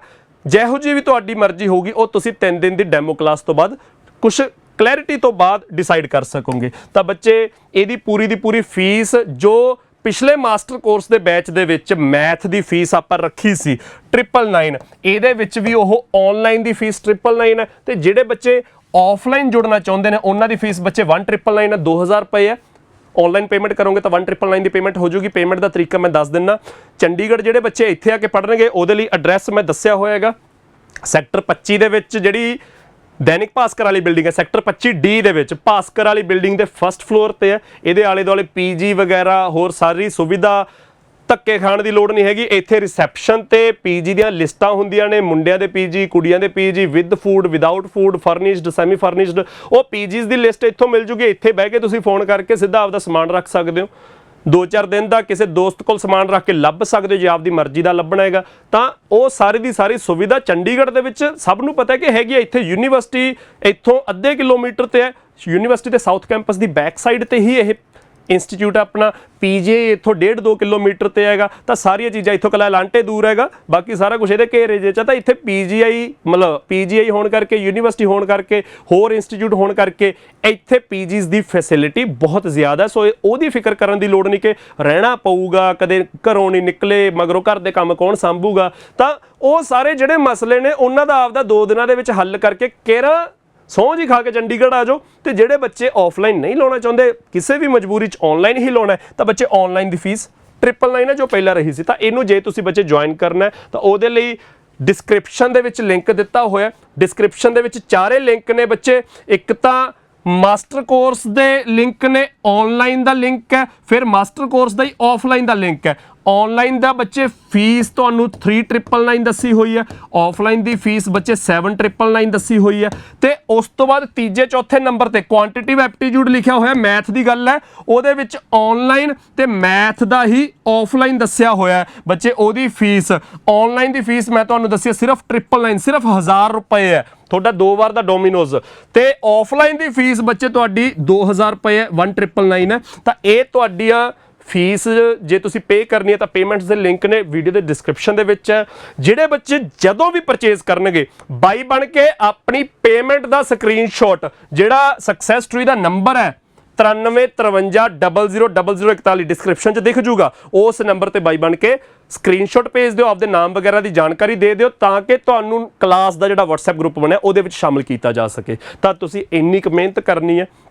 ਇਸ ਤੋਂ ਬਿਨਾਂ ਜੋ ਤੁਹਾਡੇ ਡਾਊਟਸ ਨੇ ਬੈਚ ਨੂੰ ਲੈ ਕੇ, ਟਾਈਮਿੰਗਸ ਮੈਂ ਕਲੀਅਰ ਕੀਤੀਆਂ ਨੇ ਕਿ ਮਾਸਟਰ ਕੋਰਸ ਦੀ ਫੁੱਲ ਸਿਲੇਬਸ ਜਿਹੜਾ ਬੈਚ ਆ ਉਹਦੀ ਟਾਈਮਿੰਗ 12 ਤੋਂ 3 ਰਹਿਣਗੀਆਂ। ਸ਼ੁਰੂ ਦੇ ਵਿੱਚ 1.5 ਘੰਟੇ ਦੀਆਂ 2 ਕਲਾਸਾਂ, ਉਹਦੇ ਵਿੱਚ ਪਹਿਲੀ ਕਲਾਸ 12 ਤੋਂ 1.5 ਤੁਹਾਡੀ ਜਿਓਗ੍ਰਾਫੀ ਆ, 1.5 ਤੋਂ 3 ਦੂਜੀ ਜਿਹੜੀ ਸਲੋਟ ਹੈ ਉਹ ਆਪਣੀ ਮੈਥ ਦੀ ਹੈ। ਉਹ ਪਹਿਲੇ ਦਿਨ ਤੋਂ 2.5 ਮਹੀਨੇ ਪੌਣੇ 3 ਮਹੀਨੇ ਤੱਕ ਮੈਥ ਹੀ ਚੱਲਣਾ, 1.5 ਤੋਂ 3। ਉਹਨੂੰ ਆਪਾਂ ਕਦੇ 3.25 3.5 ਕਰ ਲਾਂਗੇ, ਪਰ 1.5 ਤੋਂ 3 ਆਪਾਂ ਨੂੰ ਸ਼ਡਿਊਲ ਮਿਲੂਗਾ। 2 ਕਲਾਸਾਂ ਤੋਂ ਸ਼ੁਰੂ ਹੋਊਗਾ, ਫਿਰ ਕੁਝ ਟਾਈਮ ਤੋਂ ਬਾਅਦ ਉਹ ਇੱਕ ਹੋਰ ਕਲਾਸ ਜੁੜ ਜੂਗੀ 1.5 ਘੰਟੇ ਦੀ, ਤਾਂ 3 ਕਲਾਸਾਂ ਦਾ ਸੈੱਟ ਬਣ ਜੂਗਾ ਤੇ ਆਪਾਂ ਦਸੰਬਰ 'ਚ ਸਿਲੇਬਸ ਕੰਪਲੀਟ ਕਰ ਲਾਂਗੇ। ਤਾਂ ਇਹ ਬੱਚੇ ਸਾਡਾ ਪੂਰਾ ਸੈਸ਼ਨ ਪਲਾਨ ਰਹਿਣਾ। ਮੈਥ ਕਿਵੇਂ ਪੜ੍ਹਨਾ, ਮੈਂ ਕਿਵੇਂ ਪੜਾਉਣਾ, ਕਿਸ ਹੱਦ ਤੱਕ ਪੜਾਉਣਾ, ਕਿਹੜੀ ਚੀਜ਼ ਤੇ ਕਿੰਨਾ ਜ਼ੋਰ ਦੇਣਾ, ਕਿਹੜੇ ਆਰਡਰ 'ਚ ਪੜਾਉਣਾ, ਉਹ ਮੈਂ ਸਾਰਾ ਇਸ ਵੀਡੀਓ 'ਚ ਕਲੀਅਰ ਕਰਨ ਦੀ ਕੋਸ਼ਿਸ਼ ਕੀਤੀ ਹੈ। ਹੋਪਫੁਲੀ ਸਾਰਿਆਂ ਨੂੰ ਕਲੀਅਰ ਹੋਇਆ ਵੀ ਹੋਣਾ। ਇਸ ਤੋਂ ਬਾਅਦ ਵੀ ਜੇ ਕਿਸੇ ਸਵਾਲ ਦੀ ਕੋਈ ਗੁੰਜਾਇਸ਼ ਬਾਕੀ ਹੈ, ਤੁਸੀਂ ਆਪਦੇ ਉਹ ਸਵਾਲ ਕਮੈਂਟ ਸੈਕਸ਼ਨ ਦੇ ਵਿੱਚ ਕਮੈਂਟ ਕਰ ਸਕਦੇ ਹੋ। ਫੀਸ ਦੀ ਪੇਮੈਂਟ ਸੰਬੰਧੀ ਕੋਈ ਦਿੱਕਤ ਆ ਰਹੀ ਹੈ, ਤੁਹਾਡੇ ਕੋਲ ਨੰਬਰ ਹੈਗਾ, ਇਸ ਨੰਬਰ ਤੇ ਸੰਪਰਕ ਕਰ ਸਕਦੇ ਹੋ। ਕੋਈ ਡੈਮੋ ਕਲਾਸ ਦਾ ਮਸਲਾ ਹੈ ਤਾਂ ਡੈਮੋ ਕਲਾਸ ਲਈ ਇਸ ਨੰਬਰ ਤੇ ਆਪਦਾ ਮੈਸੇਜ ਛੱਡੋ ਕਿ ਅਸੀਂ ਡੈਮੋ ਕਲਾਸ ਲਾਉਣੀ ਆ, ਉਹ ਤੁਹਾਨੂੰ ਲਿੰਕ ਭੇਜਣਗੇ।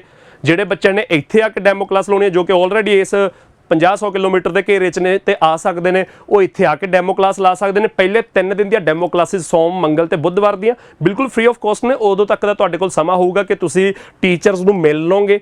ਡੈਮੋ ਕਲਾਸਾਂ ਤਾਂ ਹਾਲਾਂਕਿ ਇਕੱਲੀ ਜਿਓਗ੍ਰਾਫੀ ਤੇ ਮੈਥ ਦੀਆਂ ਹੀ ਮਿਲਣਗੀਆਂ, ਪਰ ਤੁਸੀਂ ਫੈਕਲਟੀ ਸਾਰੀ ਨੂੰ ਮਿਲ ਸਕਦੇ ਹੋਗੇ। ਕੋਈ ਇੱਕ ਦਾ ਸਵਾਲ ਹੁੰਦਾ, ਟੀਚਰ ਨੂੰ ਮਿਲ ਕੇ ਮਸਲਾ ਜਾਂ ਹੱਲ ਹੋ ਜਾਂਦਾ, ਫੇਰ ਕਨਵਿੰਸ ਹੋ ਜਾਂਦੇ ਆ। ਤਾਂ ਜਿਹੋ ਜਿਹਾ ਵੀ ਹੈ ਤੁਸੀਂ ਇੱਥੇ ਆ ਕੇ ਵੀ ਜਾਂ ਆਨਲਾਈਨ ਵੀ ਡੈਮੋ ਕਲਾਸਿਸ ਲਾ ਸਕਦੇ ਹੋ। ਤਾਂ ਬੱਚੇ 3 ਅਕਤੂਬਰ ਵਾਲੇ ਸੈਸ਼ਨ ਦੇ ਵਿੱਚ ਮਿਲਾਂਗੇ। ਧੰਨਵਾਦ।